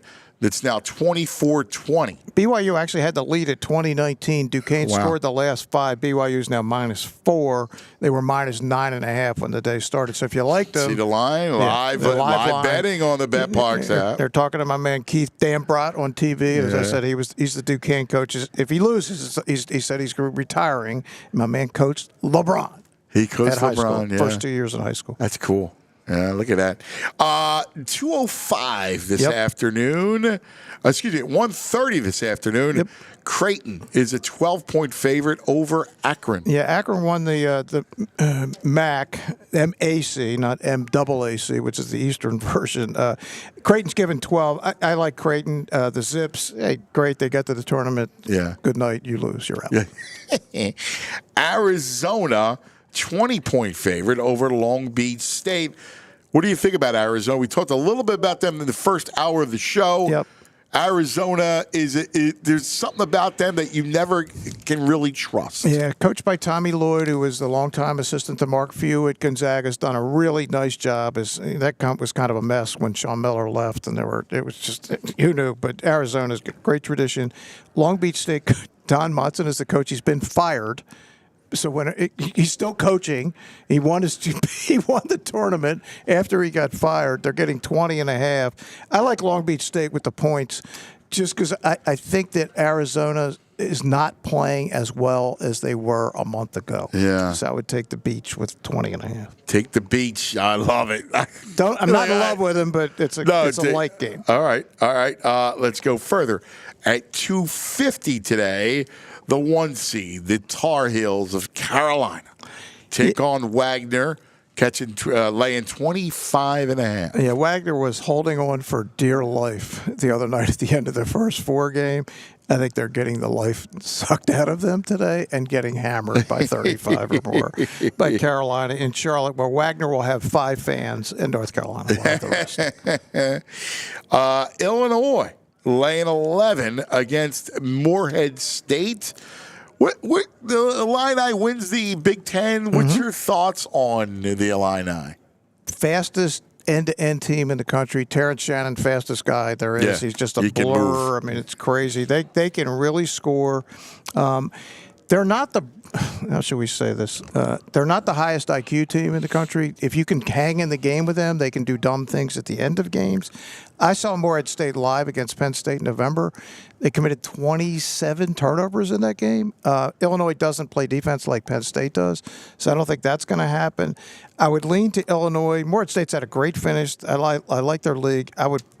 I'd probably just like Illinois. I'm not sure I'd want to give 10.5, though. They just irritate me just enough with their defense. So let's go further. 4:05, and we love the staggered starts.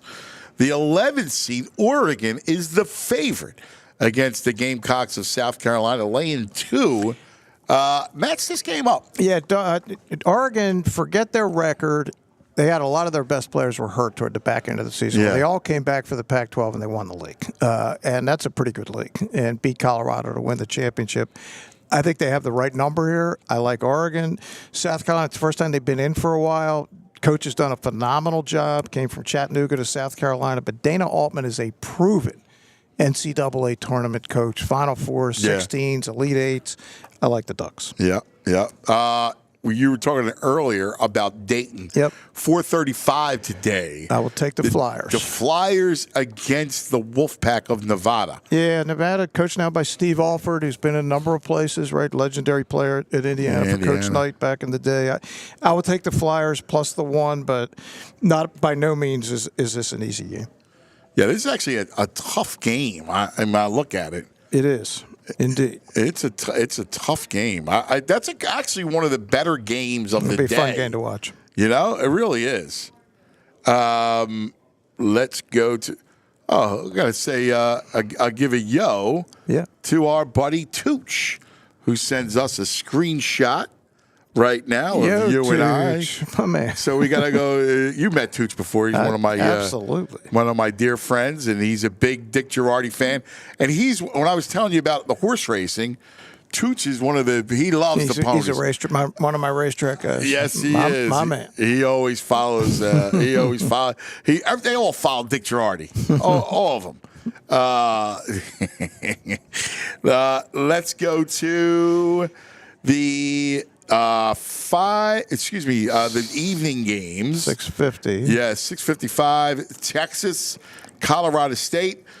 Tell me about Texas, because I look at them. That Big 12 is such a jumbled league. Yeah. Yeah, and they're not as good as they had been in the past. Obviously, I saw them last year. That they played Penn State in round 2 last year. It was a game Penn State could have won if they could have made any shots. They just didn't make them. I don't think Texas is remotely as good as they were last year. I actually like Colorado State in this game. The fact that they played a game. Now, that wasn't much of a game. Obviously, Virginia was a non-event. But I saw Colorado State live last year in Charleston. They played Penn State, but they were without their best player who's back this year. I like Colorado State plus the 2.5. I just think Texas is not nearly as good, and they're heading for the SEC, and I'm still having trouble with that like I have with all these other things. You know what? They just need to get rid of the conferences. Right, exactly. Like, none of them mean anything anymore. Mean nothing. Like, absolutely nothing. If the meaning are gone, right? Like think about this. The Pac-12 will cease to exist. It's the Pac-2 right now. Oregon State and Washington State. It's a shame. It's done. Yeah, the Conference of Champions, as our man Bill Walton said. That's right. No longer. Sorry, Bill. Yeah. One of the games I'm looking forward to is Kentucky and Oakland. Yeah, but people don't know. Kentucky's laying 13 against Oakland. This is not Oakland, California. This is Oakland in Michigan, and the coach has been there forever. Great guy. Coach Cal, this is the kind of game. I mean, he lost a couple years ago to St. Peter's, and it took a while to get over that. That's not happening here. Kentucky's going to score 95 in the game. So can Oakland score 82? I don't think so. I like UK. It's in the Kentucky can't guard anybody, but they don't have to in this game. Yeah, they're the best 3-point shooting team in the country, and they might hit 15 of them tonight. Yeah, I can totally see that.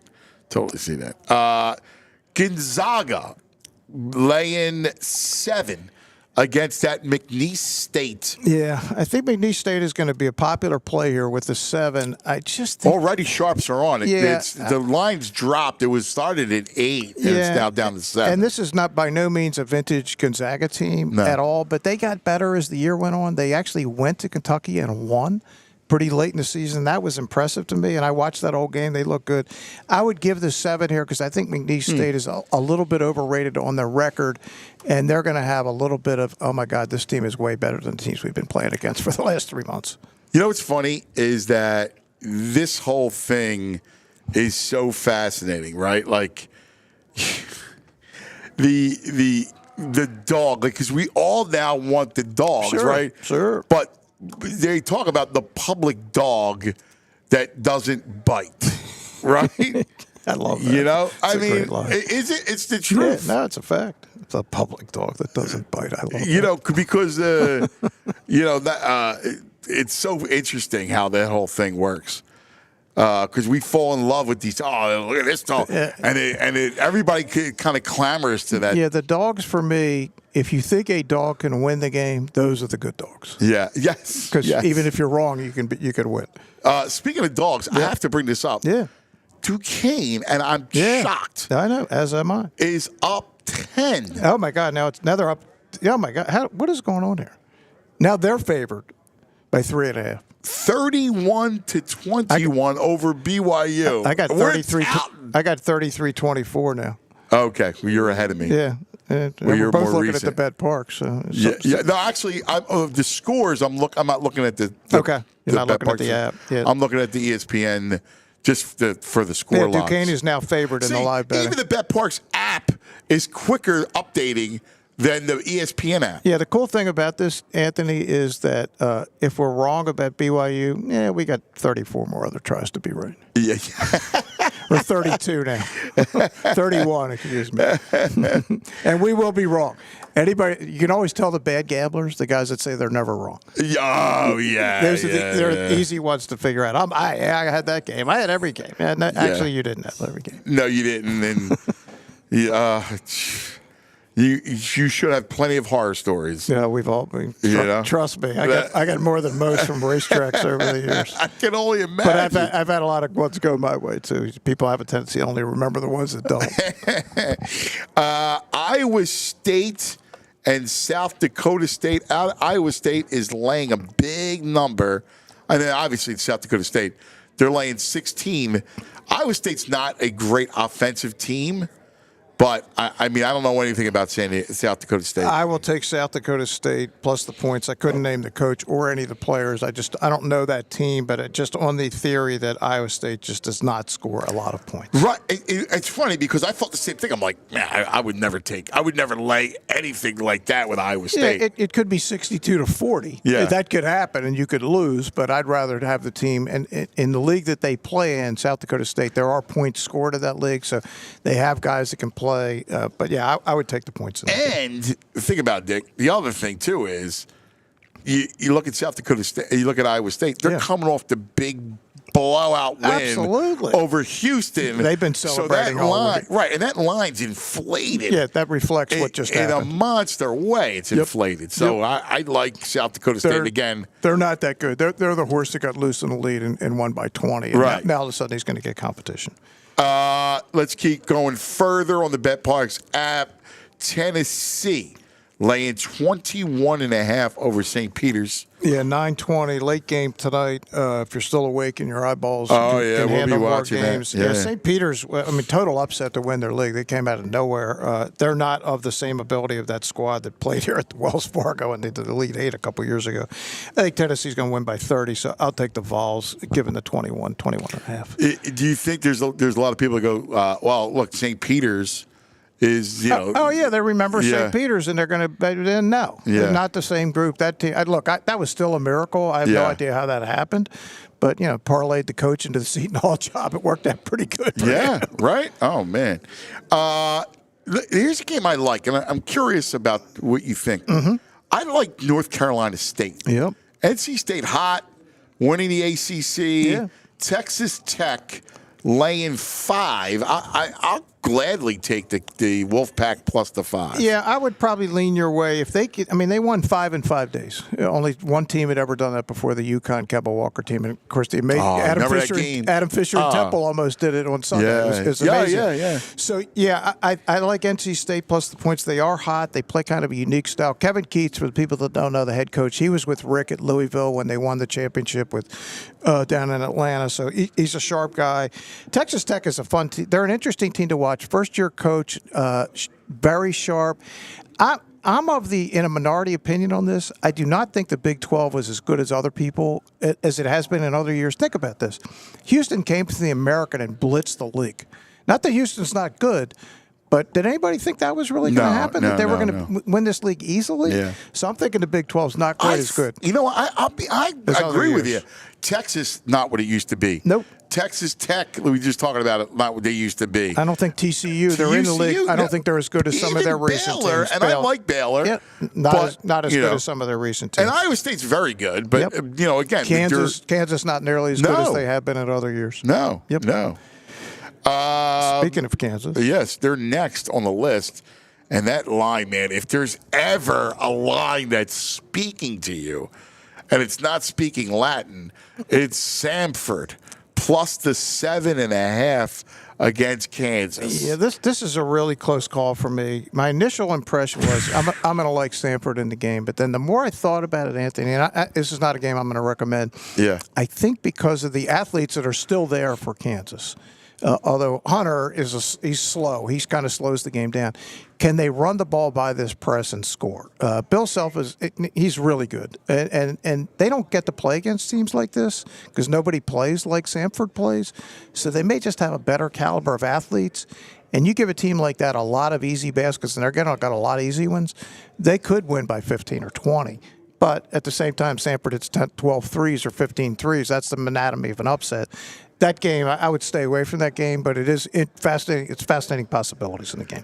What does look at the style of play with Samford? Because you talked about it earlier. I thought you laid it out really well. 94 feet. They'll play 10 guys that you're in for 5 minutes. The line changes. Will shoot threes. I mean, think Loyola Marymount without Hank and Bo. Yes. I mean, they don't have that kind of talent, but that's how they want to play. The coach has parlayed a really successful high school career right into a college job, does the same thing he did in high school, and it's working. Wow, that's interesting. I do like that. I want to run 94. I'm going to pick you up 94 feet. Yeah. I love that. They pressed after misses. Yeah. Yeah, if you miss and you got the rebound, don't think you're throwing an outlet pass. Yeah. Somebody's guarding you. Yeah. It's fun, but Kansas had a week to look at it. Again, nobody plays that way. That is going to be a fun game to watch tonight. I know. I can't wait to watch that. Again, just our love of the game, our love of the sport. I love that style, man. Yep. And I like it more from a defensive standpoint than just, run and gun and maybe just get down the field, get down the court. I hear you. And again, nobody plays that way anymore. Everybody's afraid. You want to set your defense. They're afraid of giving up layups. They're not afraid of that at Sanford. Michigan State puffed up to 12. Duquesne, BYU's making a run to close the half. It's now at 6. 36-30. Yeah. Now 38-30. Yeah. All right. Well, I keep trying to get that BYU back. Bet Parks is ahead of the TV. Yeah. TV says 36-30, but I'm assuming Duquesne just made a layup. Yeah, they know it. They know all. And then the last game of the evening is Drake. All right. Good game. Don't hate the Drake. Yeah, Drake, Washington State. Yeah, Washington State won the Pac-12 regular season. They were right there with Arizona. I like Drake in the game. Yeah, I do too. It's a great coaching matchup. Two guys that are going to get mentioned for big-time jobs, depending on what jobs exactly open. But yeah, that's a fun game if you can stay awake starting it. It says 10:05, but that usually means 10:30. Yeah. Given the previous games, it might go long. I'm a weird night owl. I love late night. It was funny. I was having a debate with some friend of mine in L.A., and we were talking about sports. He's like, "Oh, sports is so much better in L.A." I'm like, first of all, I can't wake up to watch football at 10 o'clock in the morning. Right? Forget if there's a London game. Now you got to get up even earlier. I don't like it. And then I like the Sunday. I like the late night. So I like late night basketball.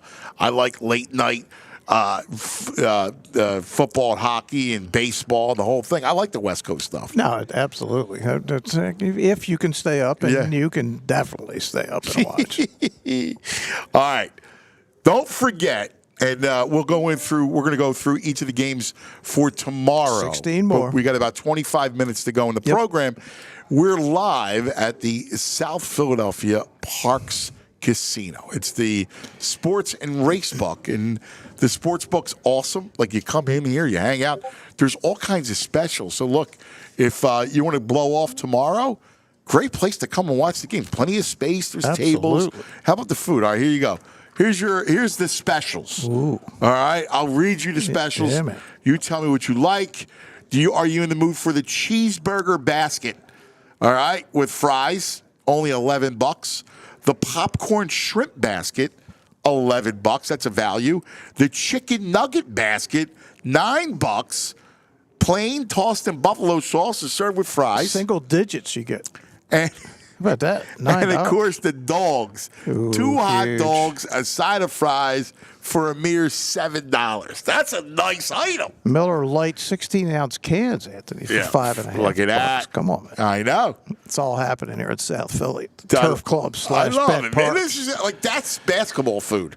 Watch games, bet parks. You got beers, the whole thing, and dogs. It's the best. Creighton and Akron underway now. 8-6 for the look Blue at Jays that. over the Zips. I love this part of it. Once they all start to tip off and it's just underway. Yeah, and when you're here rather than at home, you don't have to flip channels. Right. They're all on right in front of you. You're just sitting there watching. It's tremendous. Beautiful. It is tremendous. That's exactly the word. It's tremendous. Here we go. Friday games. Friday, beginning at 12:20. So this is day 2 tomorrow. Get your notes, all right? Because listen, my man knows he'll give you matchups. All right, I'm okay. He's great. Now here's the deal: Florida Atlantic, Northwestern. You've seen Northwestern. Florida Atlantic, a 3.5-point favorite against Northwestern. Yeah, I'm surprised that Florida Atlantic's the favorite. So obviously, I like Northwestern. Chris Collins has done one of the amazing coaching jobs in modern college basketball history. Think about the history of Northwestern basketball before you get there. Total NCAA tournament games, 0. He got them in a couple of years ago. They won a game. They almost beat Gonzaga in game 2. The last 2 years, Anthony, think about this now. We're talking Northwestern finished in the top 4 in the Big Ten. top 4 in the Big Ten. Yeah. And they've been playing down a stretch without their shooting guard, Barry, who's a terrific player. He got hurt. He's out for the season. Remember Taylor Battle played at Penn State? Yeah. Well, his younger brother is their star player, Boo Booey. Oh, That's Taylor's brother. Yeah. And we think it might be the only combination. Taylor's leading scorer in Penn State history. His brother's the leading scorer in Northwestern history. Wow. So we don't think that's happened too often, like anywhere, because a lot of times brothers would play with each other. Sure. Or at the same school. So, yeah, Northwest, Chris Collins has done a great job. I like their team. I love how they play. Boo Booey's probably the best ball screen point guard understanding of how to use them of anybody in the country. I like the Wildcats. And look, I'm a Florida Atlantic fan. Obviously, what a great run they had, and Dusty May, and they're still really good. They didn't even finish first in the American. They finished second to South Florida. So I think they're more vulnerable than last year. I like the Wildcats getting a 3. Look at that. Northwestern catching the 3. I like it. Baylor and Colgate, 12:45. We just got done telling you about the Big 12, and we're not bullish on the Big 12. And this is a big number you're laying, 14 on a Baylor team, the 3 seed. Yeah, look, they've been in the vicinity for a couple of years now. Colgate, of course, coached by Matt Langle, who played with Michael Jordan at Penn. Mike Jordan, great backcourt for Fran Dunphy back in the day. He's done a phenomenal job, owns the Patriot League. They're going to win a game in a tournament one year. I'm saying it's going to be tomorrow. And they're getting 14. And there's plus 750 on the money line. Oh, my. There you go. DJ. 314. Calling his shot. I'm giving you Colgate. Mark that down, Andrew, our producer. They gave Texas a really good game in Des Moines last year. That was right before Penn State played Texas A&M. I watched the second half live. They were not far away in that game. The score is not going to tell you what actually happened. There's going to come a year where they're going to win a game, and I think it's tomorrow. Tooch, did you write that down? And you're getting Colgate. And you're getting 14. So there's a fail-safe. There's money line and 14. Sprinkle the money line. That's your pizza bet.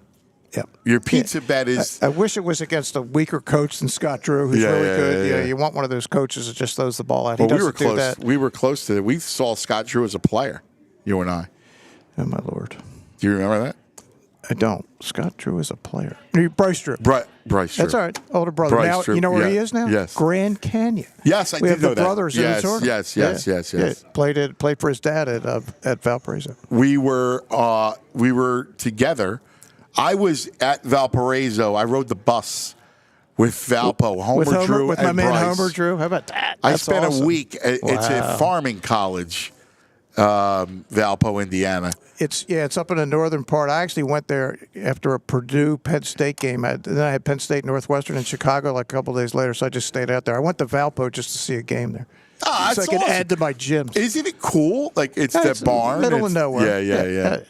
And Bryce Drew was the head coach then. His dad used to hang out upstairs. Yeah, he was awesome. Homer had the pointy nose. Loved Homer. And he had this great, he was a great guy. Yeah, absolutely. And, of course, the picket fence. Yeah, we love the picket fence. Yeah. Oh, man. That legendary play where they beat, I think it was Ole Miss at the tournament. We covered it. I then rode from so you jumped on Valpo, when they got to the Sweet 16. And that was in St. Louis. Nice. So I was in the back. I was in the bus. That's tremendous. Driving to. You were at the Post at the time? Yes. Very nice.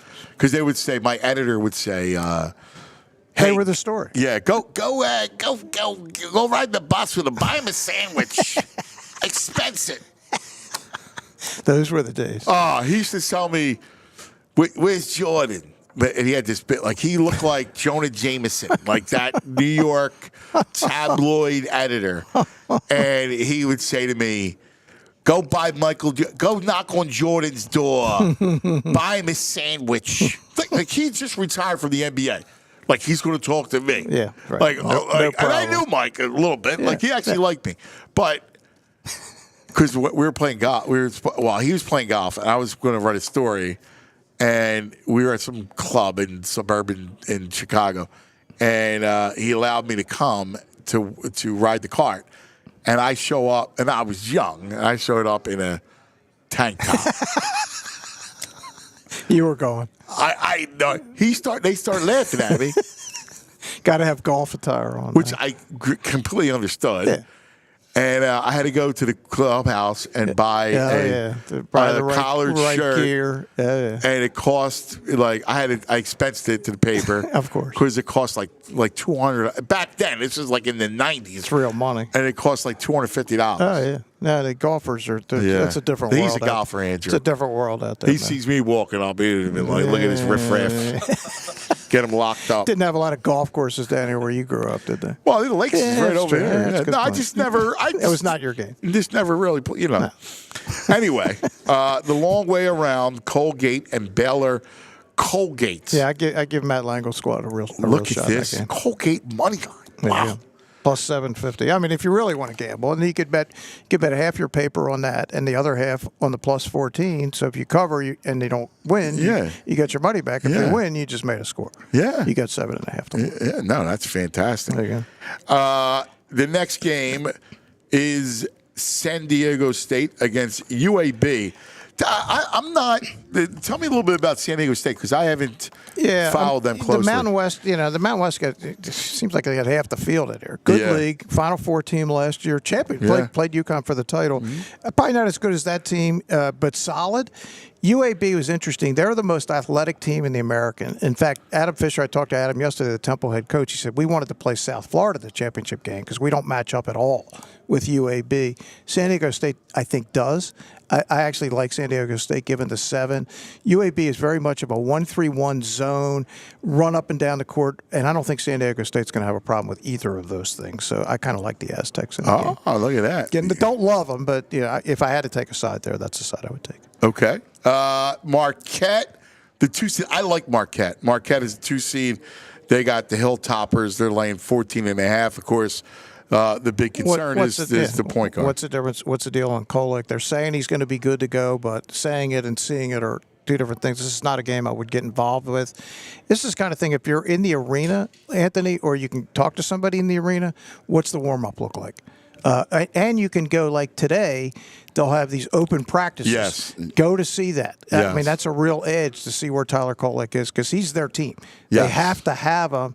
If they have him, they'll probably win convincingly, but you just don't know. And I'm a Shaka Smart fan. I think he's unique in the game. He is. I love the fact that he's back home, and he's done a great job with Marquette. And my buddy Charlie Pierce, wherever he is up in Boston, the great writer, is a Marquette grad, and I know he's going nuts about the Marquettes. He is one of the great writers. He's awesome. Charles P. Pierce. Tremendous. Is his byline. Some of his sports stuff. He writes political stuff, but he was one of the great writers. Esquire, GQ. I mean, the National. He was everywhere. Alternative papers in Boston. He's one of my. I'm a huge fan. Yep. And I've always loved his voice as a writer. For sure. Always kind of I always tried to tailor kind of off of that. I like the long paragraph. That's Charlie. He can write the long ones, man. Get tied in for that one because you'll be there a while. Yes. I love a long paragraph.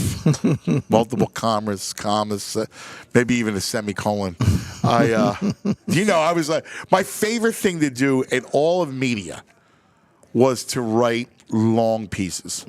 To this day, my favorite thing ever to do was to dive in and write these long pieces. Oh yeah, the 5,000 word or the giant thing that went over several pages of a newspaper. Yeah, no, I did a number of them through the years. They were always fascinating. They're the fun. They're the lot of work, but man, when you hit one, you know it. It was the best. My editor would say, "What do you do when you're from Philadelphia? Take your pink panties off when you write." I'm like, come on, man. So I threw an adjective in there. God, what are you going to do?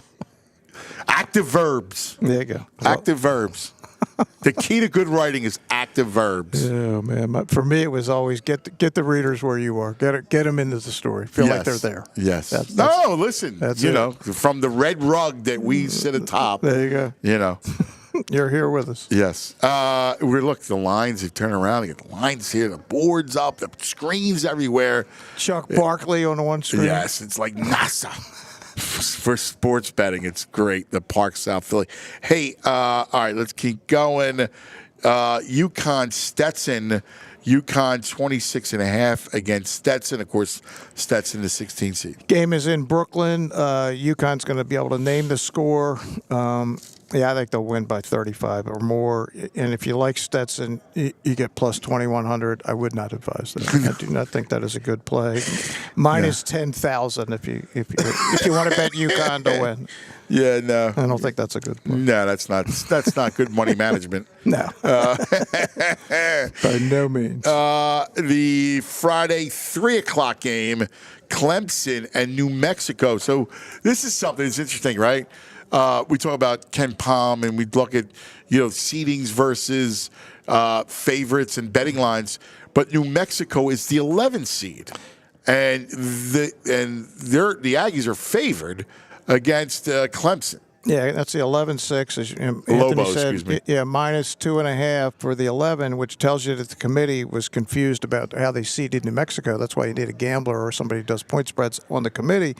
And New Mexico, had they not won the Mountain West tournament in Vegas, they weren't getting in. No. And think about that would have been a crime. Yeah, and that's Richard Pitino, Rick's son. Clemson, I thought they were way better in November, December, and January than they are now. Yeah. I think New Mexico's more the now team. I would lean slightly to the Lobos there. Do you always go now when you're handicapping a game? Yeah. Only because the idea of all of a sudden they're going to recapture something has never happened. No, I mean I think rarely happens. Yeah, can it happen? Yes, but it's not the way to play.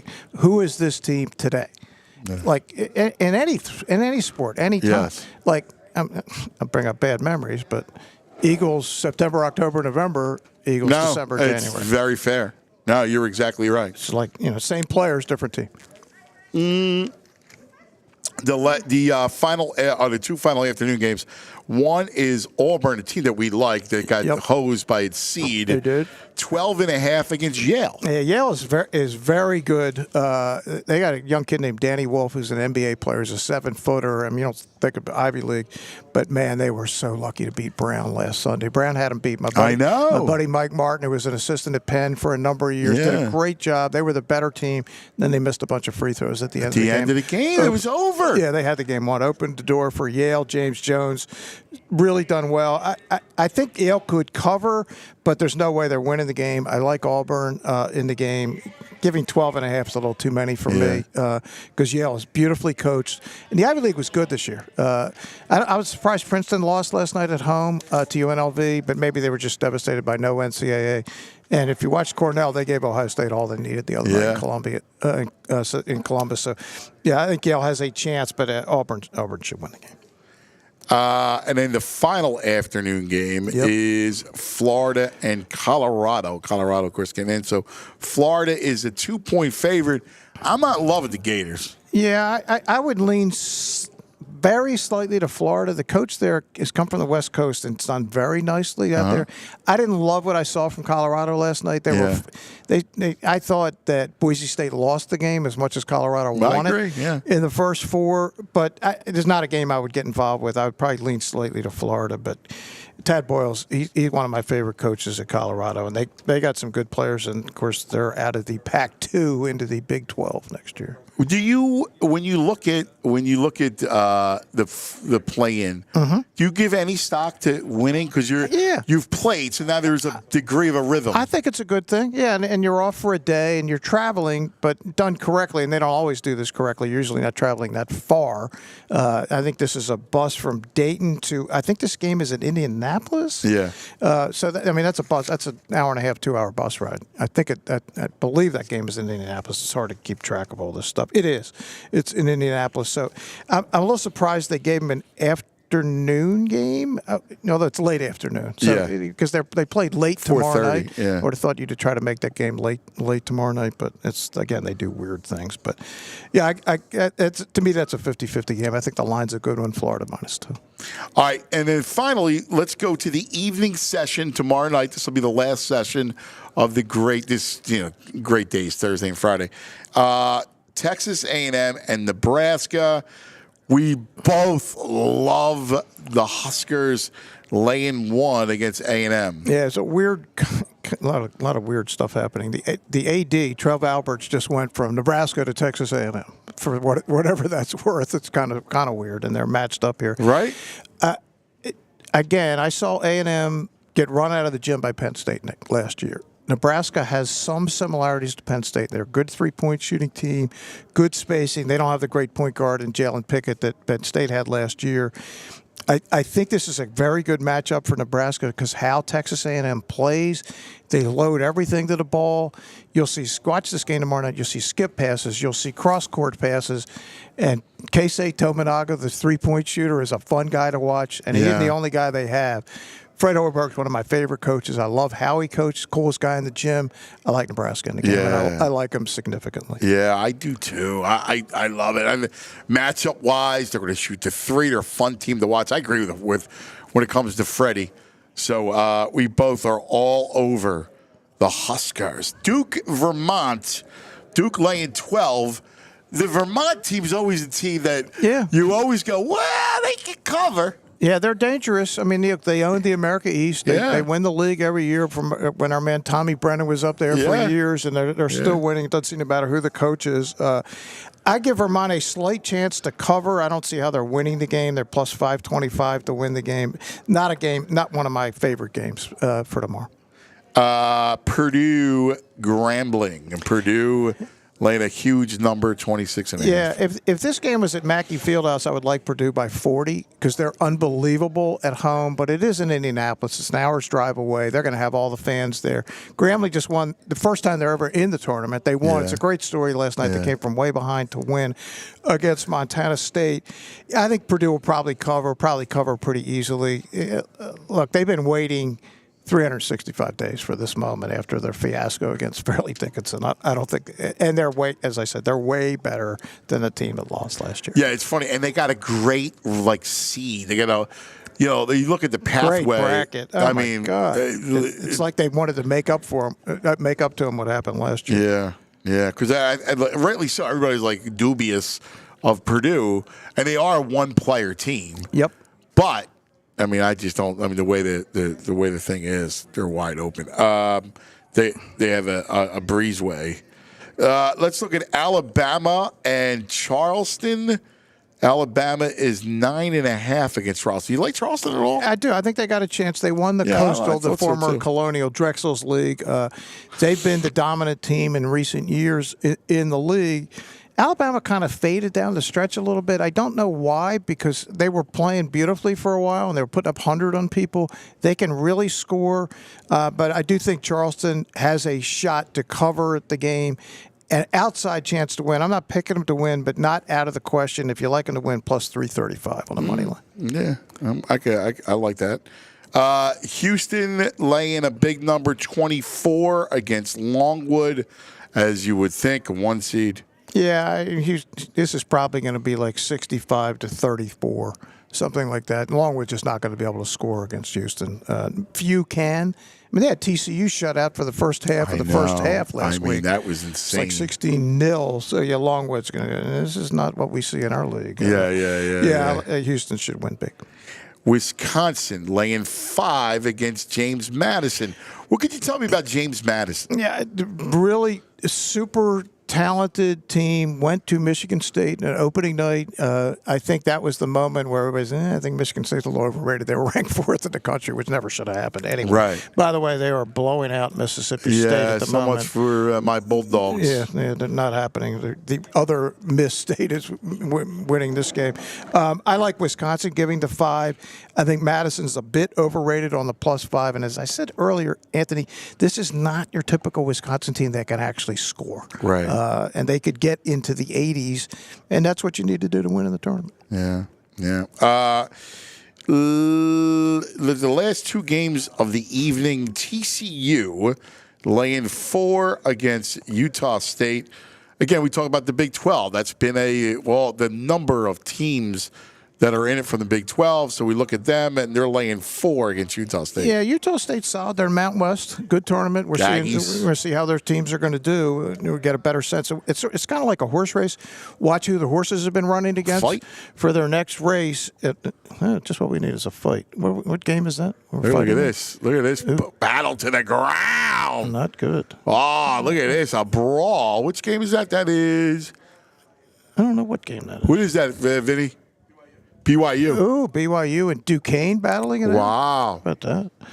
I thought those Mormons were quiet, nice people. What's going on? What's going on out there? Andy Reid. What's happening with Coach Reid? TCU, Utah State's solid. I'm a little surprised. To me, that looks more like a pick'em. I'd probably lean slightly to Utah State. So would I. It felt big, the fat to me. No great opinion. I'll be rooting for TCU and my buddy Jameer Jr. But having watched them, and I watched them a lot because I wanted to see him. I think they're a flawed team. They just don't. They have one really good shooter, but they can have games where they can't make any shots at all. And then finally, the last game of the tournament. Yes, sir. Number 32 of 32 over Thursday and Friday. St. Mary's, 5.5 against Grand Canyon. Yeah, St. Mary's disciplined, smart, won the West Coast regular season, just solid.